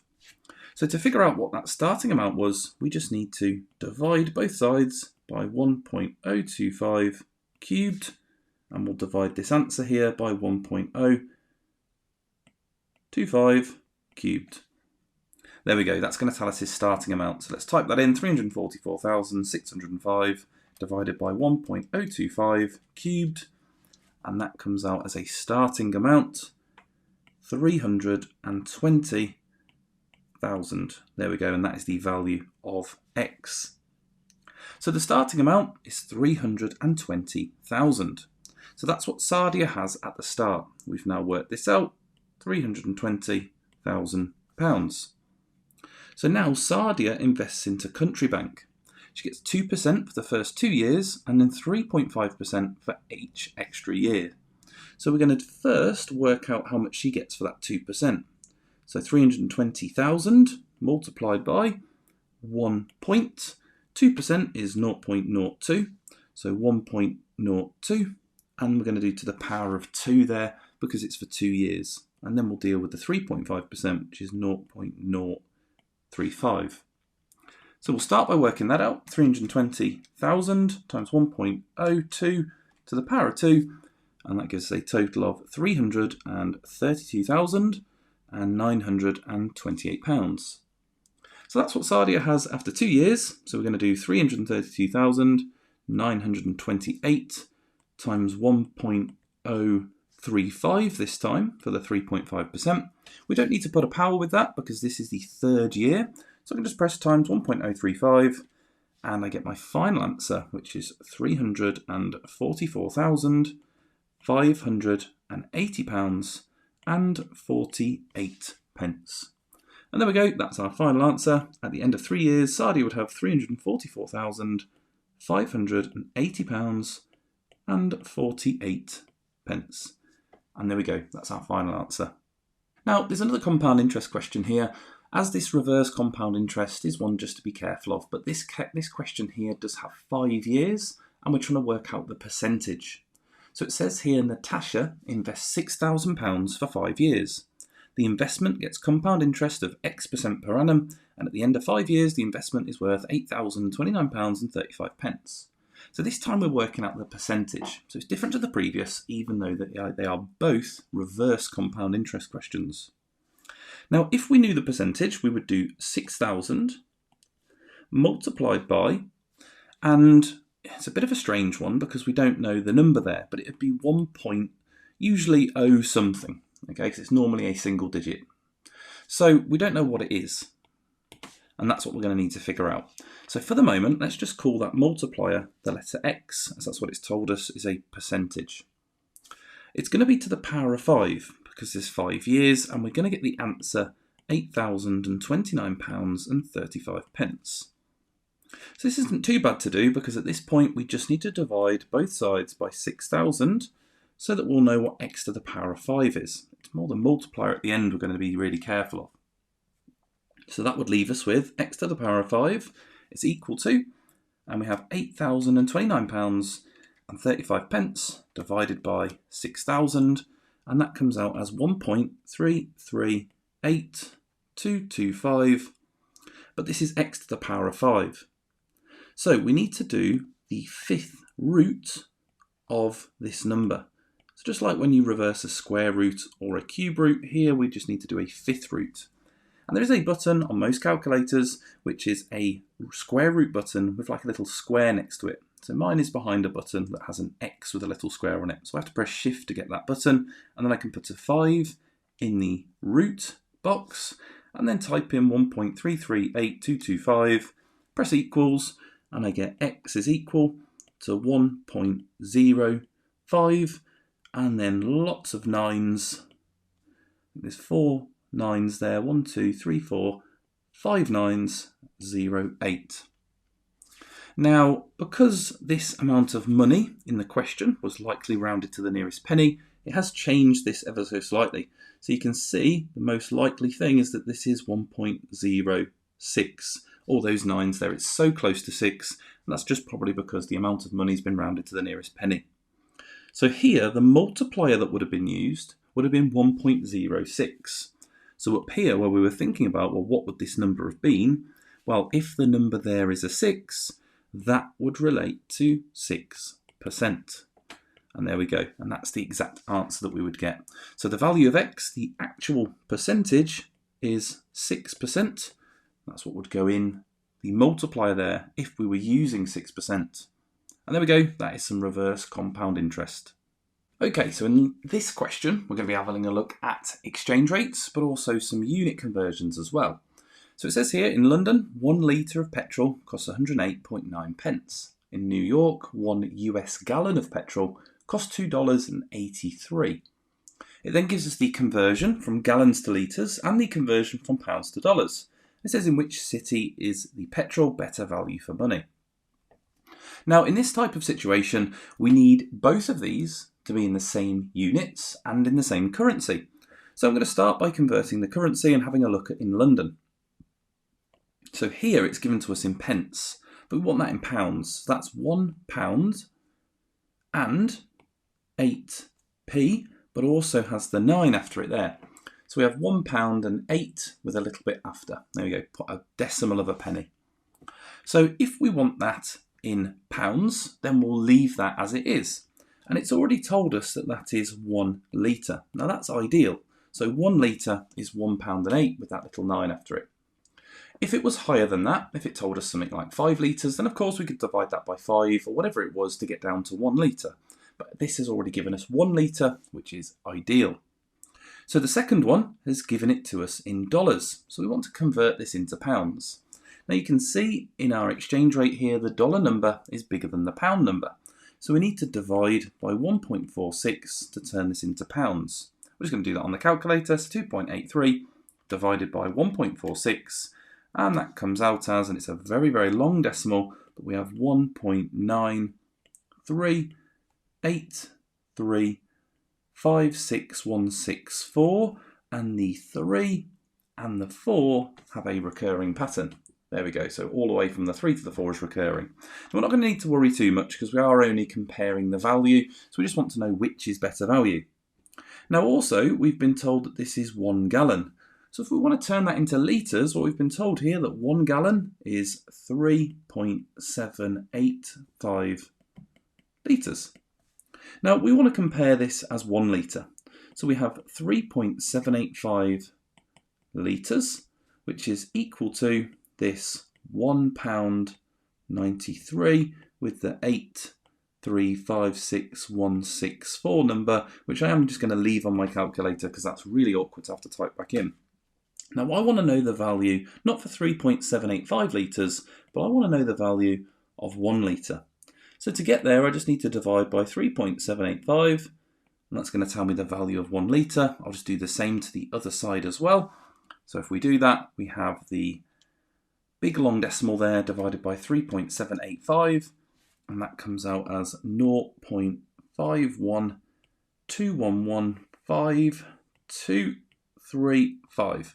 Now ultimately we don't need to write all those decimals because it was £1 and 8 pence in London, and in New York it's only, and if we round it, 51 pence.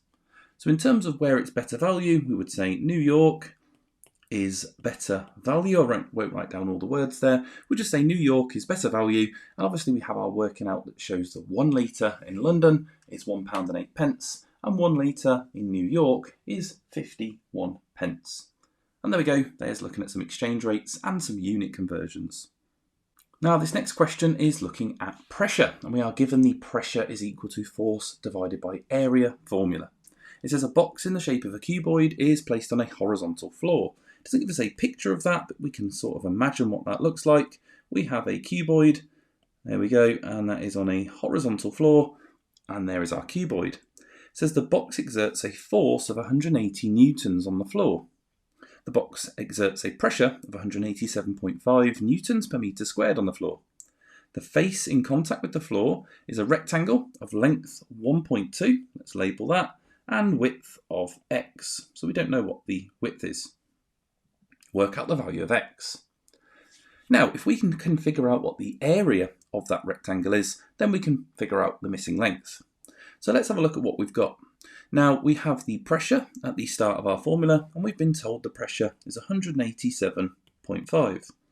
So that is equal to the force, which is 180, divided by the area. So we'll put the area just below.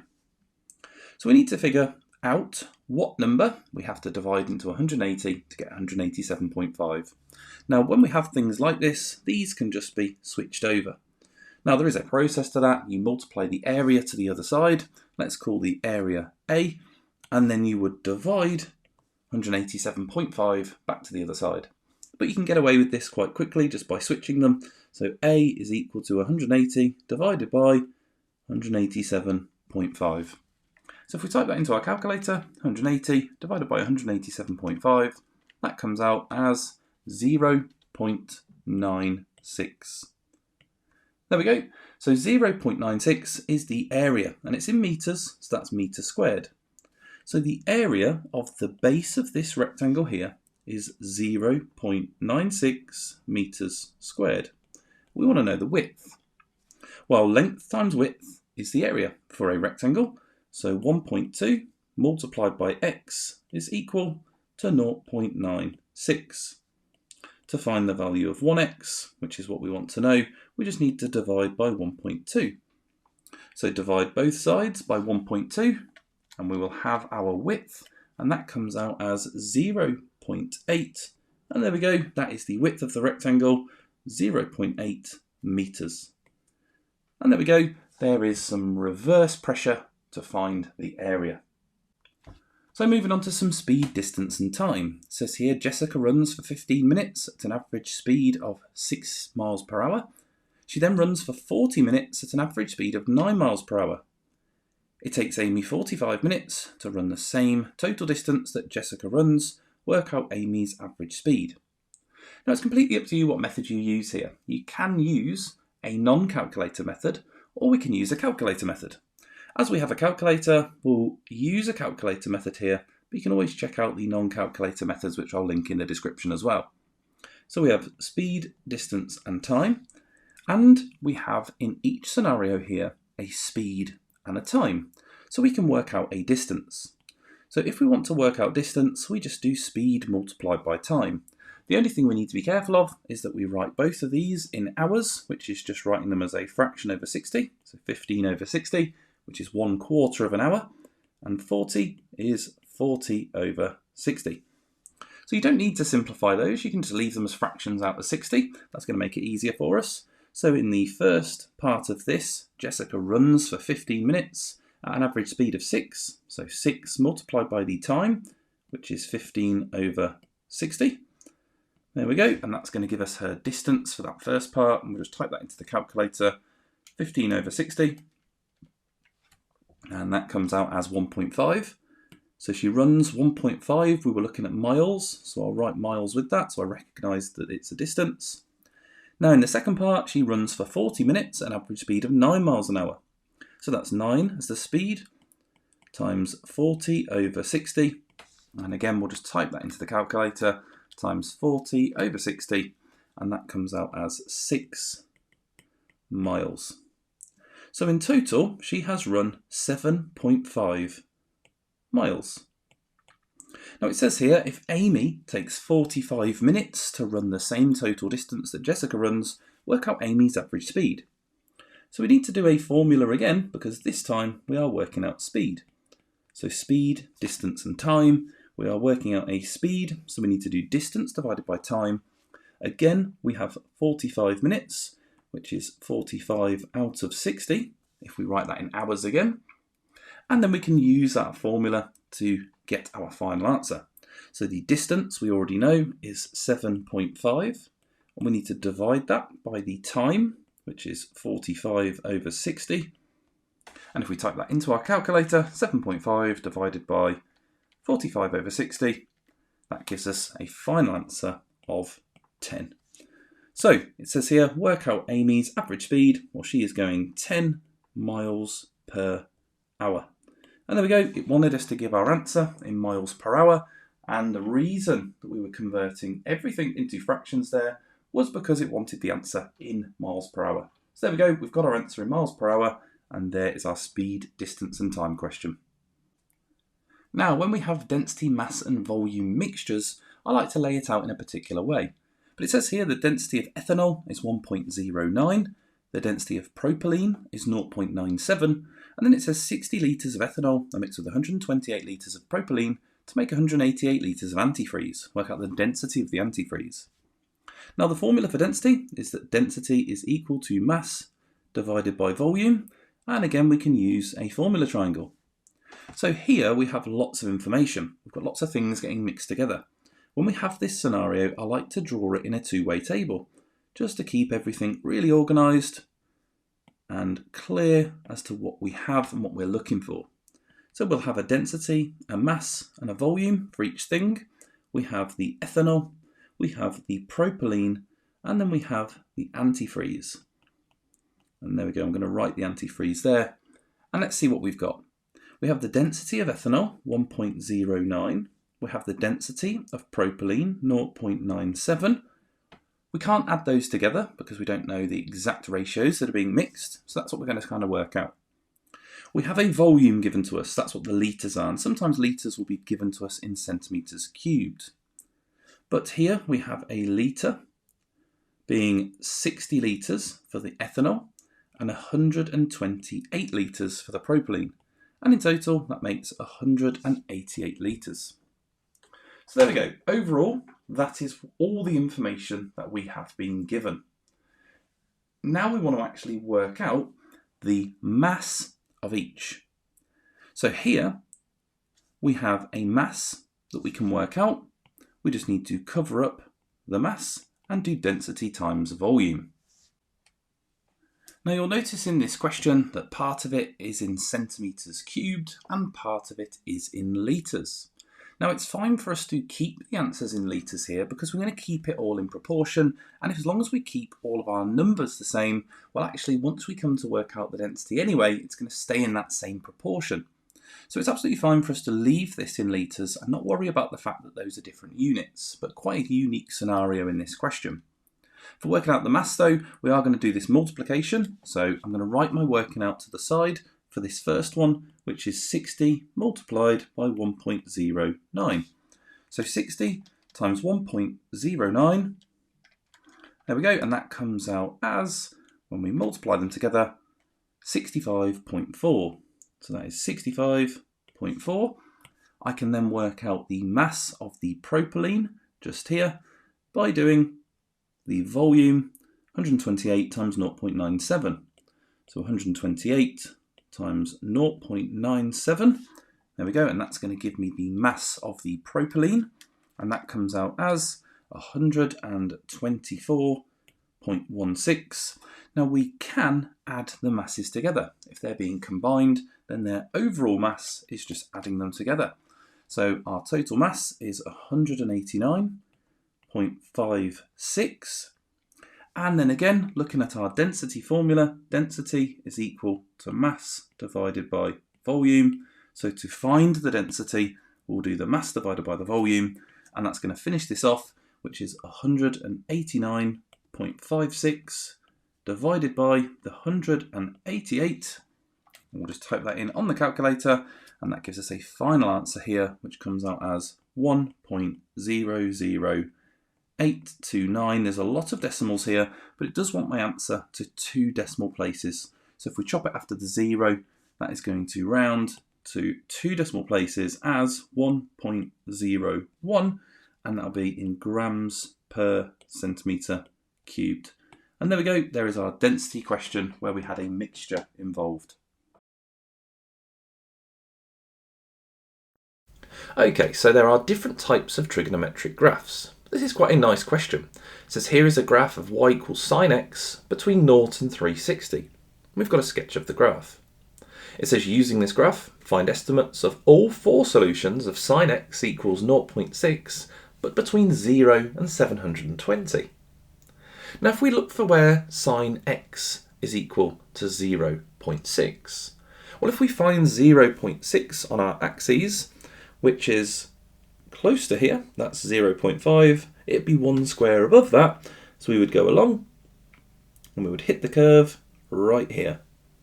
If we keep going, you can actually see that there is another point where it would hit the curve, and that's just here. Now if we get those two solutions, and again it is just estimates, so I'm going to read this just as carefully as I can and try and get the answer as best as I can. Now between 90 and 180, or between 0 and 90, there are 5, 10, 15 squares. So if I do 90 divided by 15, it tells me that each square is equal to 6. So this here is 30, and that there is 36. So I have one solution where we have x will be equal to 36. I have another solution over here.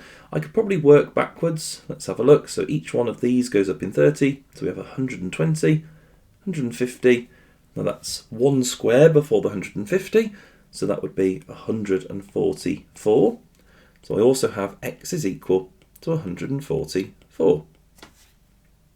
Now this particular question is asking us to find the solutions between 0 and 720. And that's because even though it's not shown, this graph here could be extended. Now I can't draw that perfectly scaled, but the curve would carry on over to here. Now what we need to find is the other solutions. If we imagine that this carried on and we had the graph perfectly drawn, of course we could actually read them. But if we imagine it's over here, it gives us a visual idea of exactly what we're actually looking for. Now if we think about this, to get from this point over here to this point over here, there is a jump that we can go through to actually move to that position. As that has actually jumped forward an additional 360 degrees, or 360 on the x-axis. So if we jump forward an additional 360, well, 360 add the 36, which we could write over here, plus 36, and that would give me 396. We also have the next one, which is again 360 ahead of that 144. So if we do 360, add 144, that would give me, and again just be really careful, I know that's not a difficult addition there, but as we are using a calculator, we can always type it in if you need to, and that gets you 504. So we have two more solutions. X is equal to 396 and x is equal to 504. And there we go, we've got our four solutions. We have some similar trigonometric shapes. graph. It says here two solid cones are mathematically similar. Cone A has a volume of 120, cone B has a volume of 960. Work out the ratio of the surface area of cone A to the surface area of cone B. Now there's a couple of different ways that we can look at this. We can just write this as a ratio straight away. A to B would be 120 to 960. However, that is a volume ratio. Now if you type that into your calculator as a fraction, it'll actually simplify it for you. So 120 over 960, and if I type that into my calculator, over 960, it comes out as 1 over 8, which actually simplifies the ratio, so that's 1 to 8. Now that's one way of doing it, and obviously this is still a volume ratio, but the other way, to find the scale factor, you do the larger shape, 960, divided by 120, and that gives us 8. That tells us that one is 8 times the size of the other, which again is the ratio 1 to 8. So it doesn't matter which way we do this, but we're going to get that ratio 1 to 8 as our volume ratio. Now if I label this down here, and this is volume, to get down or to change it into area, we first have to go down to a length ratio. Now to do that, to move between length and volume, you either cube or cube root. We're going down, so we need to cube root these numbers. And when we cube root the numbers, 1 is always going to stay as 1, and the cube root of 8 is 2. So this means the lengths are in the ratio 1 to 2. To get to area, the process to move between length and area is squaring and square rooting. We're going up to area, so we're going to square these, and that's going to give us our area ratio, which is 1 to 4. And there we go, that is our ratio. 1 to 4 would be our final answer. And there we go, that's moving between length, area, and volume scale factors. You just need to be aware you can't jump straight from volume to area and straight from area to volume. You do have to go down to length. So had we have had an area scale factor to start with, we'd have gone down to length by square rooting, and then we'd have gone up to volume by cubing. So essentially exactly what we've done here, but just the squaring and cubing would be slightly different because we'd be going to area to length first, which would be square rooting, and then going to volume, which would be cubing. And there we go, that is our similar shapes question. Okay, so in this question, we're looking at angles in parallel lines. Now it says here that A to E, DBG and CF are parallel. D to A, D to B and D to C are all the same length, and we are shown that anyway because it gives us these additional lines on these triangles here, which straight away is telling us that they are isosceles triangles. It says that EAB is equal to BCF, which is also equal to 38. Work out the size of angle X, and you must show your working. So, for starters, there are sort of two sets of parallel lines put together in this one. And above and below this central line, they are identical. We know they're identical because we have that 38 above and below. But we want to have a look between two of the parallel lines to start with. We want to see if there's a connecting line that goes between the two, or we can find any alternate, corresponding or co-interior angles. Now the first thing that stands out to me is that we can make this nice Z shape which hooks in this 38 and gives us an alternate angle just up there. So this also has to be 38. Now it doesn't tell us to give reasons in this question, but here the reason that that is 38 is because alternate angles are equal. And in a lot of questions, it does ask you to give the reasons. We don't need to in this one, but just so you know, along our working out, that's why it's 38. Now we can almost now come away from all of this image, and we're going to now look at and sort of zoom in on this triangle here, because we've already said that's an isosceles triangle because two lines are the same length. On an isosceles triangle, base angles are equal. So this here is 38 as well. And although we're not giving the reason, we have base angles in an isosceles are equal.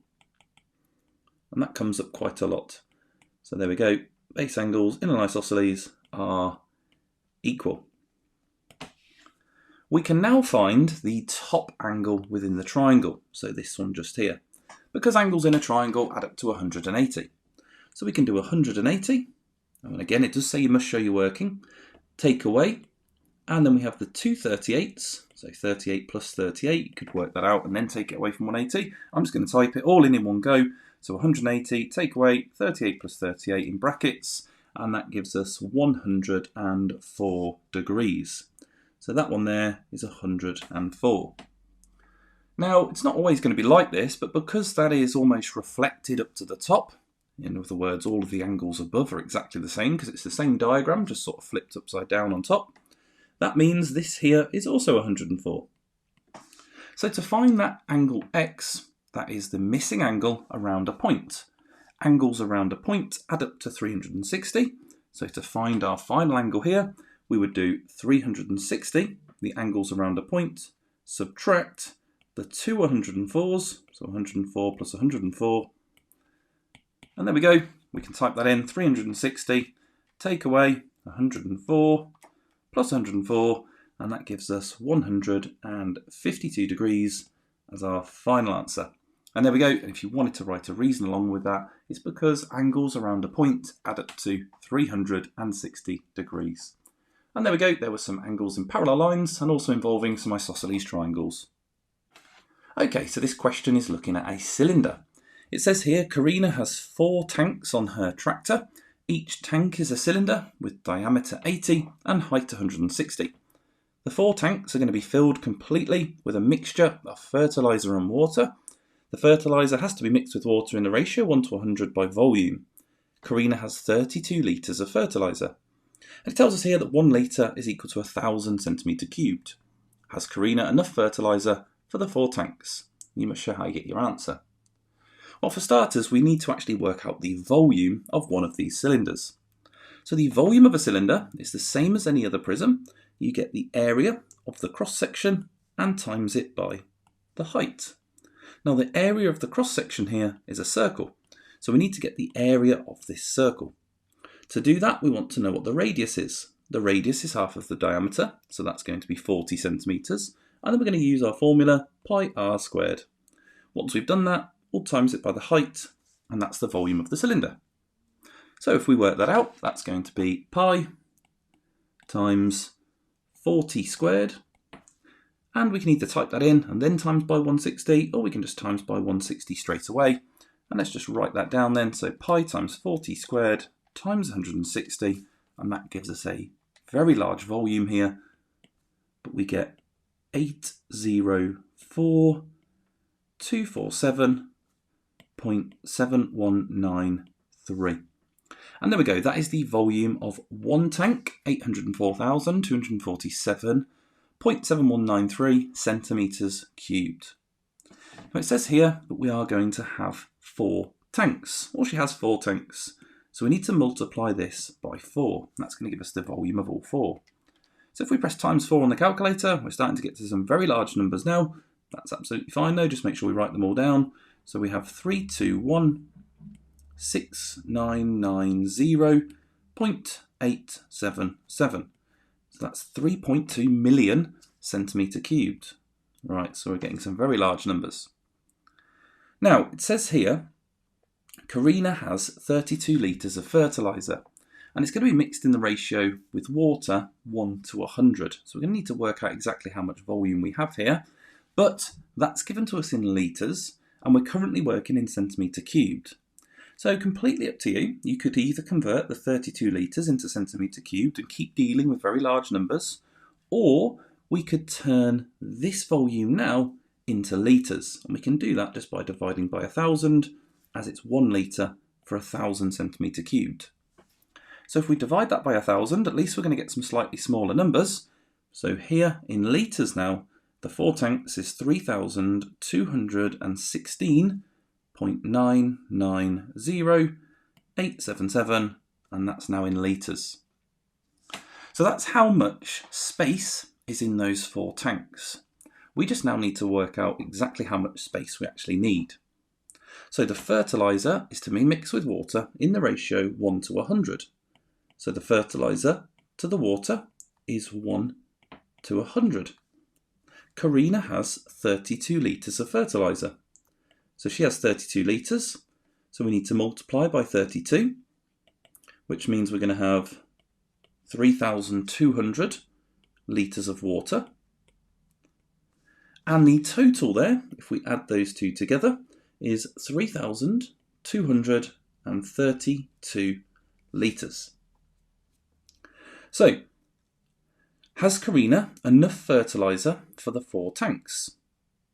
Well, it does say the 4 tanks are to be filled completely with the mixture, so they have to be completely full.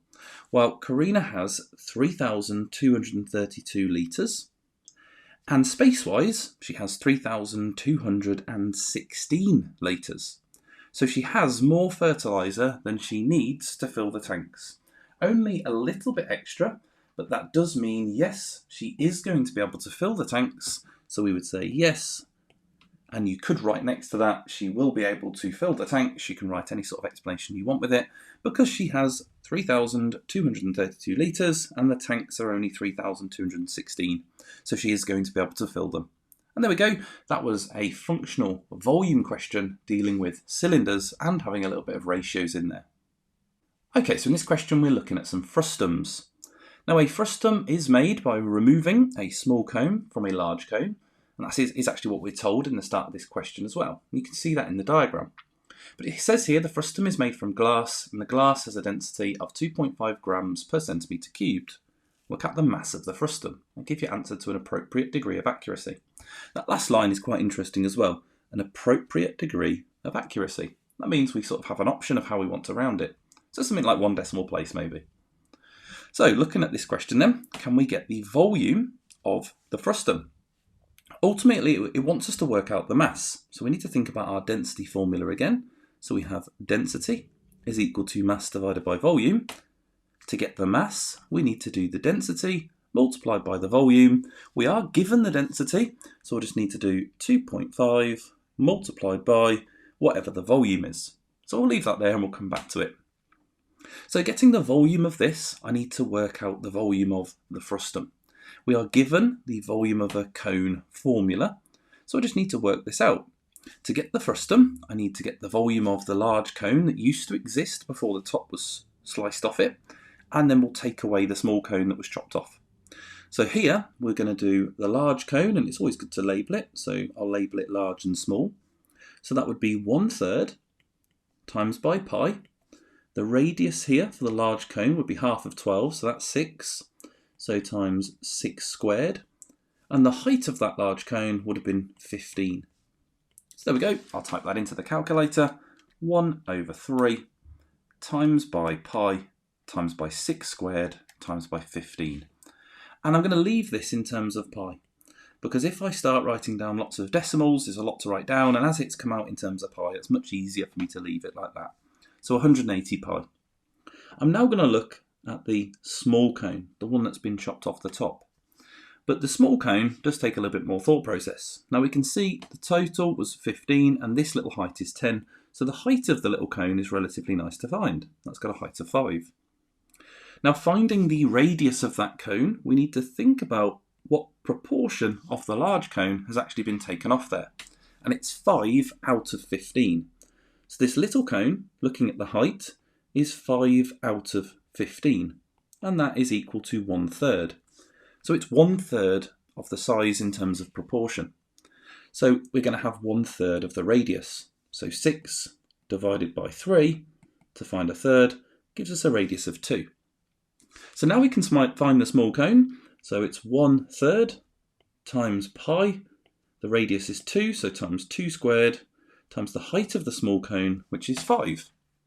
Again, I'm just going to type that into the calculator. I've already got my old calculations there, so I'm just going to delete the 6, change it for a 2, and then delete the 15 and turn it into a 5.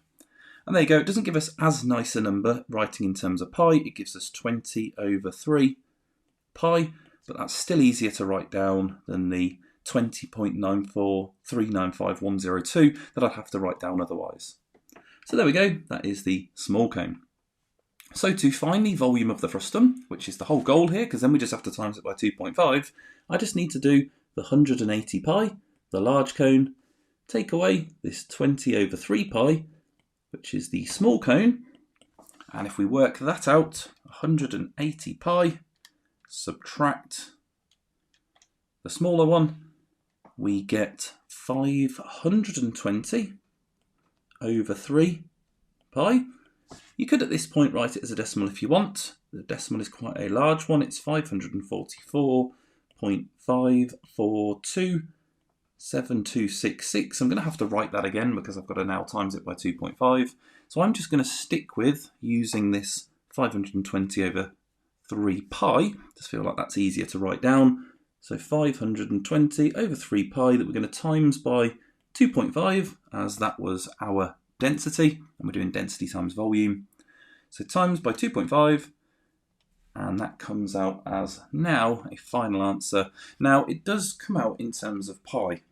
However, it says to give your answer as a suitable degree of accuracy. So I'm going to write it now definitely down as the decimal version. So we get 1361.356817. Now, a suitable degree of accuracy means we're likely not going to give that to 5 decimal places. So it would be absolutely fine to sort of round this to, well, we could round it to 1,361. That would be suitable.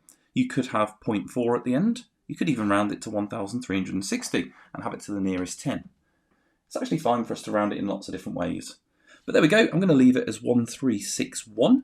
that was of course a mass, and we were dealing with grams, so that's 1,361 grams. But again, I think you'd be allowed anything between 1,360 and 1,362, in terms of how you've rounded it. So there we go, 1,361 is our final answer. Now our next question is looking at a circle theorem. It says here ABDE is a cyclic quadrilateral. Well, great, because opposite angles in a cyclic quadrilateral add up to 180. ABC and EDC are straight lines. That's helpful because straight away we can see what this angle next to the 60 is, because that makes a straight line. It says given that the size of EAB to the size of BCD is 2 to 1, work out the size of BCD. And you must show your working. Right, let's just find this angle on the straight line, then I'm going to come back to that ratio. So this one on the straight line here, they've got to add up to 180, so that is 120 degrees. Right, let's go back to this ratio. EAB to BCD is 2 to 1. Let's highlight those. So EAB is up here, and BCD is over here. Now, if they are in the ratio 2 to 1, I would normally label that either using algebra or keep it as a ratio. I'm going to label it as algebra. I'm going to call it 2x and 1x, just so I remember I've dealt with that. Now let's see if there are any other angles that we can find. So straight away, opposite this 120, opposite angles in a cyclic quadrilateral add up to 180, so that would be 60 degrees. Now I've got to figure out where to go from here. So we have a large triangle. If we have a look, I'll highlight this large triangle here, and we know angles in a triangle add up to 180 degrees. So now that we've written those two angles in terms of algebra, we can actually form an equation. We have 2x plus 1x plus the 60, and we know that all of those combined have to equal 180 degrees. If we simplify that, we get 3x plus 60 is equal to 180. We can then take away 60 from both sides, so 3x is equal to 120, and then we can divide by 3, so 1x is equal to 40. So now we know that x is equal to 40, we can actually substitute that into the two angles. This one over here would be 40, and this one up here would be 80. And from there we can actually go ahead and work out some of the other angles as well, but this question says to work out the size of angle BCD, which was this one over here, where the 40 is, so our final answer is 40, and there we go, actually we've written that down here, so we'll just keep that 40 there as our final answer. And there we go, there was looking at some circle theorems, that one only focusing really on a cyclic quadrilateral and the opposite angles being 180. Of course, there's lots of circle theorems that you need to look at, so I'll link the video in the description for this one for all the different types of circle theorems. Okay, so moving on to some vector proof. This one here says the diagram shows triangle ABC. A to B is 3A, A to C is 2B, which we can see, and B to E is 3 lots of A to C. Well, that's actually not labelled on the diagram, so we could put that on straight away. That's B to E, 3 lots of A to C. A to C is 2B, so that would be 6B. And there we go, that's 3 lots of A to C. It says D is the point on BC, such that B to D and D to C is 3 to 1. So that is out of 4 parts, so that is 3/4 and 1/4. So that's how far along the line it is. It says prove that ADE is a straight line. Now these questions where it's asking you to prove that something is a straight line, I would say are some of the nicer versions of these questions. So this is a relatively nice vector. We're going to have a look at proving that that is a straight line. But of course, as always, I will link in the description a video for some much harder vectors. It's still a difficult question, but it's not the worst of the vector questions that we could have. So here we go, prove that ADE is a straight line. Now whenever we are proving a straight line, I like to find the vector for the full line to start with. So to get from A to E, we could go up by 3A and across by 6B. And that's going to give us a vector straight away. So A to E would be the vector 3A plus 6B. Now, whenever we are looking at these vectors, and particularly when we are looking at proving that something is a straight line, we want to actually factorise that vector. So we can take 3 out, so it's 3 lots of A plus, and then it would be 2b. So when we're looking at a straight line, we want to find another vector that also has this a plus 2b. So that's what we're going to be looking for. We just need to decide which one we're actually looking. So in terms of which one to look at, we can pick one of two separate lines now. We can either look at this line here, and to complete that particular line, there's a couple of ways that we could go about that. We could go up the line here and across. That would be one way, or of course we could go down and all the way around the shape. Now the other line that we could have a look at is this one here. And to move along that vector, the direction that we would want to go is up 3a and down here. Or of course we could go across 2b and up from c to b. Now it doesn't matter which way you choose, as long as we make the first decision as to which way we're going to go down that line that has no vector on it, so from b to c. So if I want to find the vector b to c, and that means we're moving from b to c, so I will have to follow this direction that I've started to go in, that I've highlighted. To get from b to c, I have to go from b to a, which is minus 3a, and then a to c, so plus 2b. And you can write that the other way around if you prefer, not to have as many symbols, but I'm going to leave it like that for the moment. So to get from B to D, which is 3/4 of the way down the line, if we had have decided to go C to B, the other direction, I'd only be going 1/4 of the way up the line. So it does matter which direction we're going in. So B to D is 3/4 of this minus 3a plus 2b. If we expand this bracket, we're just going to multiply the numerator by the numbers or the coefficients of a and b here. So we get minus 9 over 4a, just timesing that 3 by 3, plus, and then it'll be 6 over 4b. Now I don't need to simplify these fractions or try and be fancy with it at the moment. I just want to write the vector down, and I've got my vector b to d. Now I can get from b to d, I can get from a to d. So from a to d, all I need to do is add in that additional vector, that's a to d, 3a. So that additional vector here, 3a, allows me to get up to b, and now I already know the vector b to d.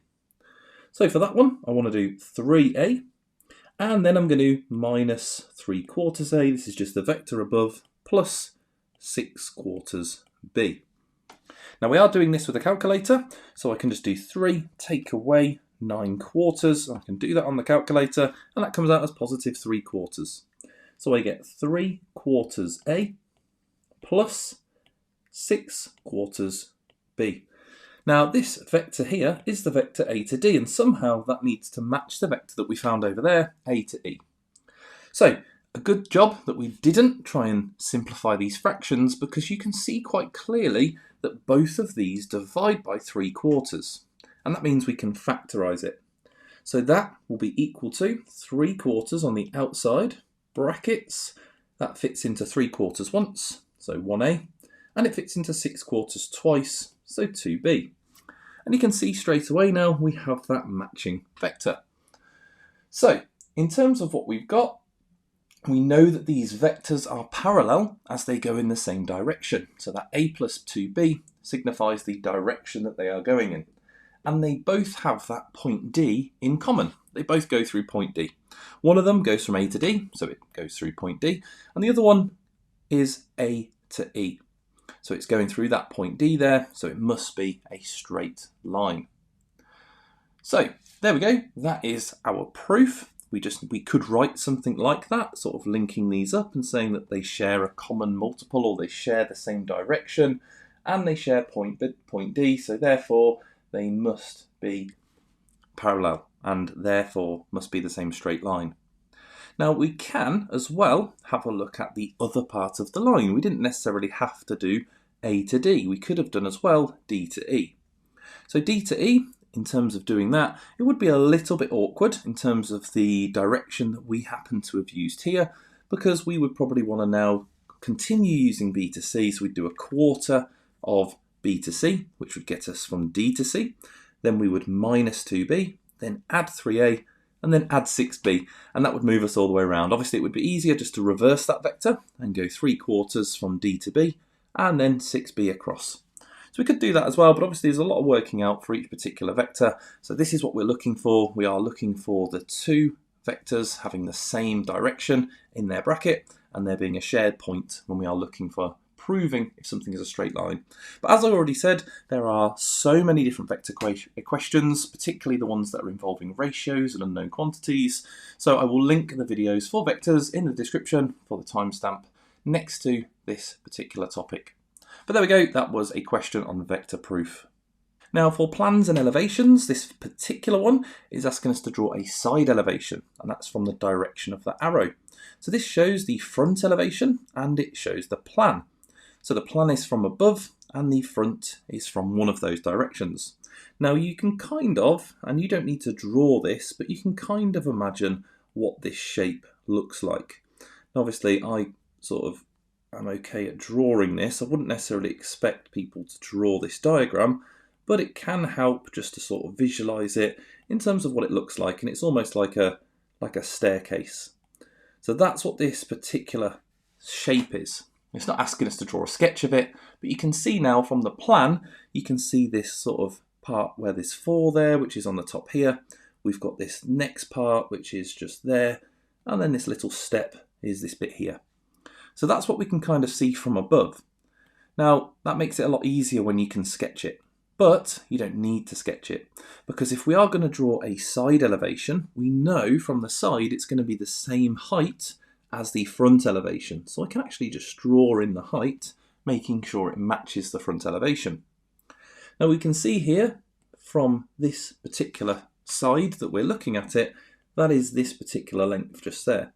And you can see that's 2 squares along. So from the side, we would see those 2 squares, and then it would just be a rectangle. So it's the same height as the front elevation. We've got our rectangle drawn.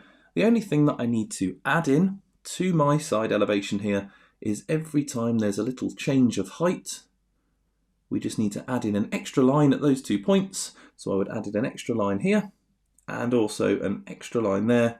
And there we go, that is our side elevation. So it does help drawing those just next to a front elevation. It does really help if you can visualise these. I wouldn't expect everyone to necessarily be able to visualise them and just draw a sketch just like that. Particularly with this one, it's a relatively complex shape. But there we go, there is a question on plans and elevations. Okay, so looking at some spheres and cones. Now we are given the formulas for these, but the questions, particularly ones like this where we have a compound shape, where we have a sort of hemisphere and a cone put together, we need to think through this question very carefully. So it says the total volume of T is 120 pi. The total height of T is y centimetres, and the rest of the information is given to us on the diagram. It says calculate the value of y for this one, so we're trying to work out the height of the overall shape, and it does tell us that we're going to be given our answer to 3 significant figures, which does give us a nice hint there that the answer is going to be a decimal. So as we work through this, let's see what we actually can work out. As we're given the formulas, we can work out the volume of the hemisphere. We are given that the diameter here is 7, so the radius will be equal to half of that, which is 3.5. Now we can substitute that into our volume of a sphere formula.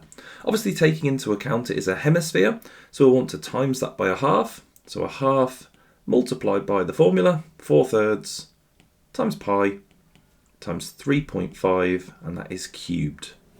So you can type that into your calculator. That comes out as 343 over 12 pi. You can write down the decimal if you prefer, but I quite like to leave it in terms of pi, as it means I don't have to write out a big long decimal and I don't have to worry about any rounding errors. That is the volume of the hemisphere. Now we were told the volume of the overall shape here, so this one was 120 pi. So we can do 120 pi, and we can take away that previous answer, which is 343 over 12 pi. So you can see obviously in that step, writing it in terms of pi has saved us some time because we don't have to retype it in, although of course you can use your answer button on your calculator and just keep working through.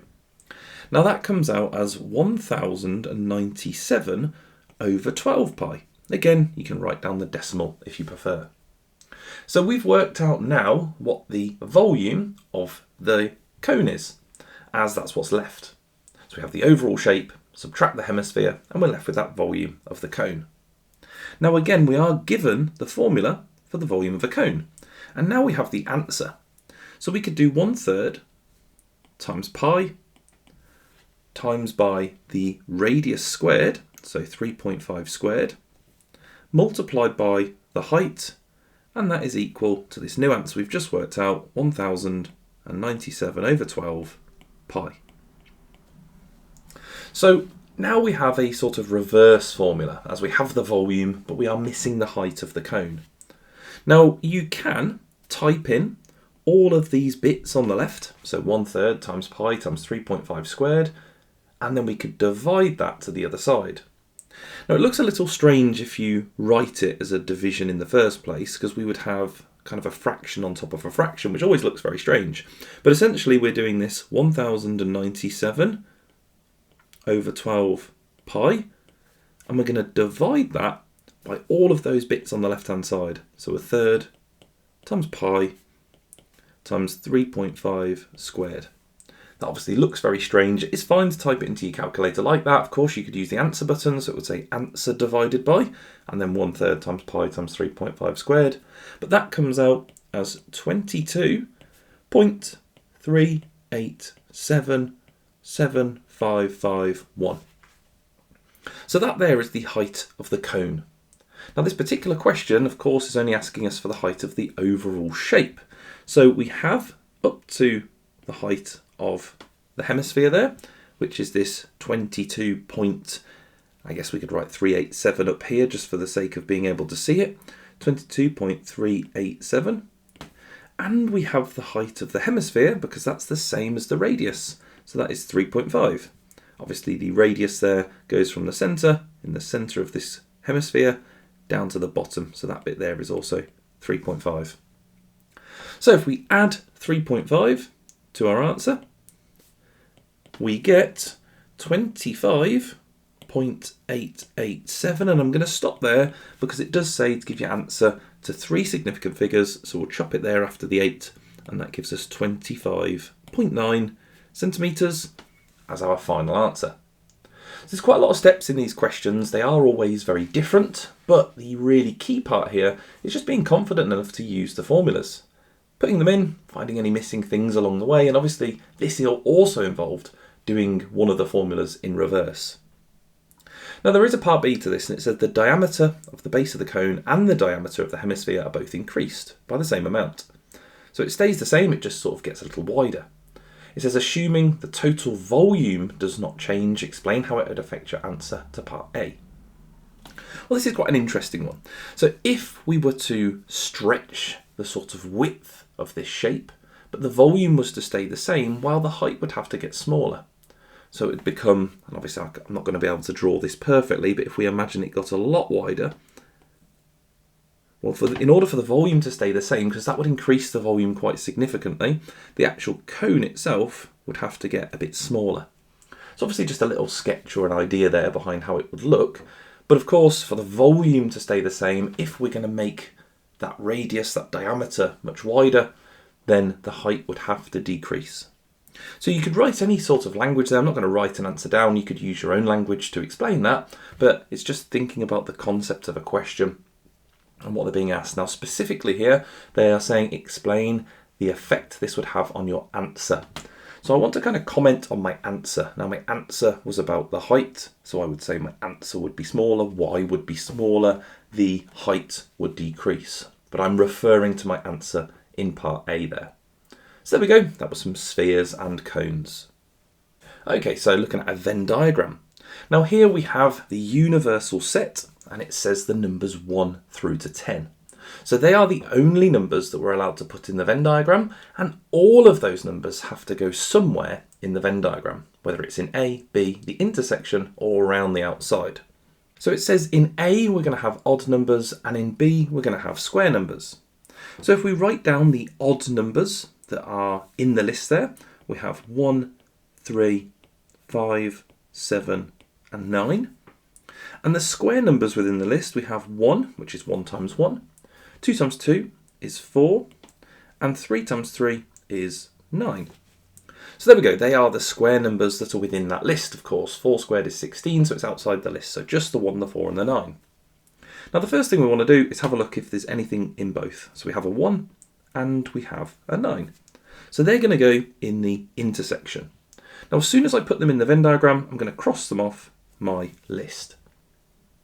I then have 4 that goes in B, and we'll cross that off. And I have 3, 5 and 7 that go in A.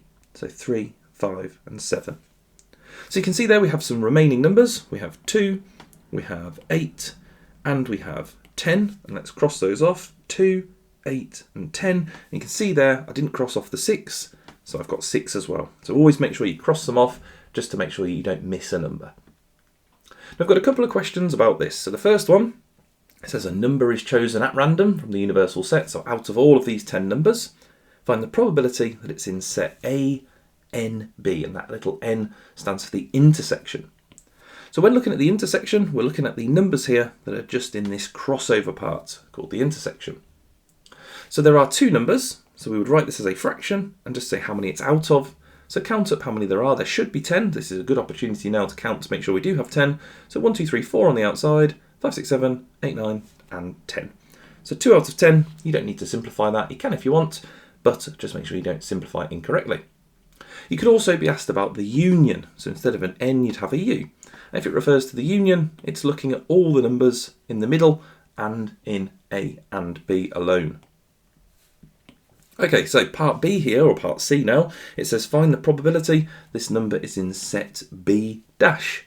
Now the little dash there means not in B. So not in B means it can't be, and let's use a different colour here, it can't be 4, because that's in B, and it can't be 1 and 9. Even though they are in A, they are also in B. So not in B means it can't be either of those positions. So in terms of the numbers it can be these 3 here, and it can be these 4 here. So 3 plus 4, that gives us 7, and again that's out of 10. So there we go, that is looking at Venn diagrams and also some set theory. Okay, and on to some probability equations. There's lots of different variations of this question, and I will link a video in the description so you can check out some different variations. But this one here says that there are n red sweets in a bag and 8 yellow sweets in a bag. It says one of the sweets is going to be taken from the bag, eaten, and then a second sweet is going to be taken. Given the probability that both sweets will be red is 3 out of 5, we need to work out the number of red sweets in the bag. So of course we have this unknown amount, and when we're working out probabilities like this, we tend to use a probability tree. So if we were to visualise what the tree would look like, we have a red or a yellow, and then we're going to have a second pick where there is going to be a red or a yellow. Now in this particular question, we're only concerned about one of those roots, red and red. And rather than drawing out a whole tree here, because we're going to have some algebraic probabilities, it's better that we just think about the route that we actually want to take.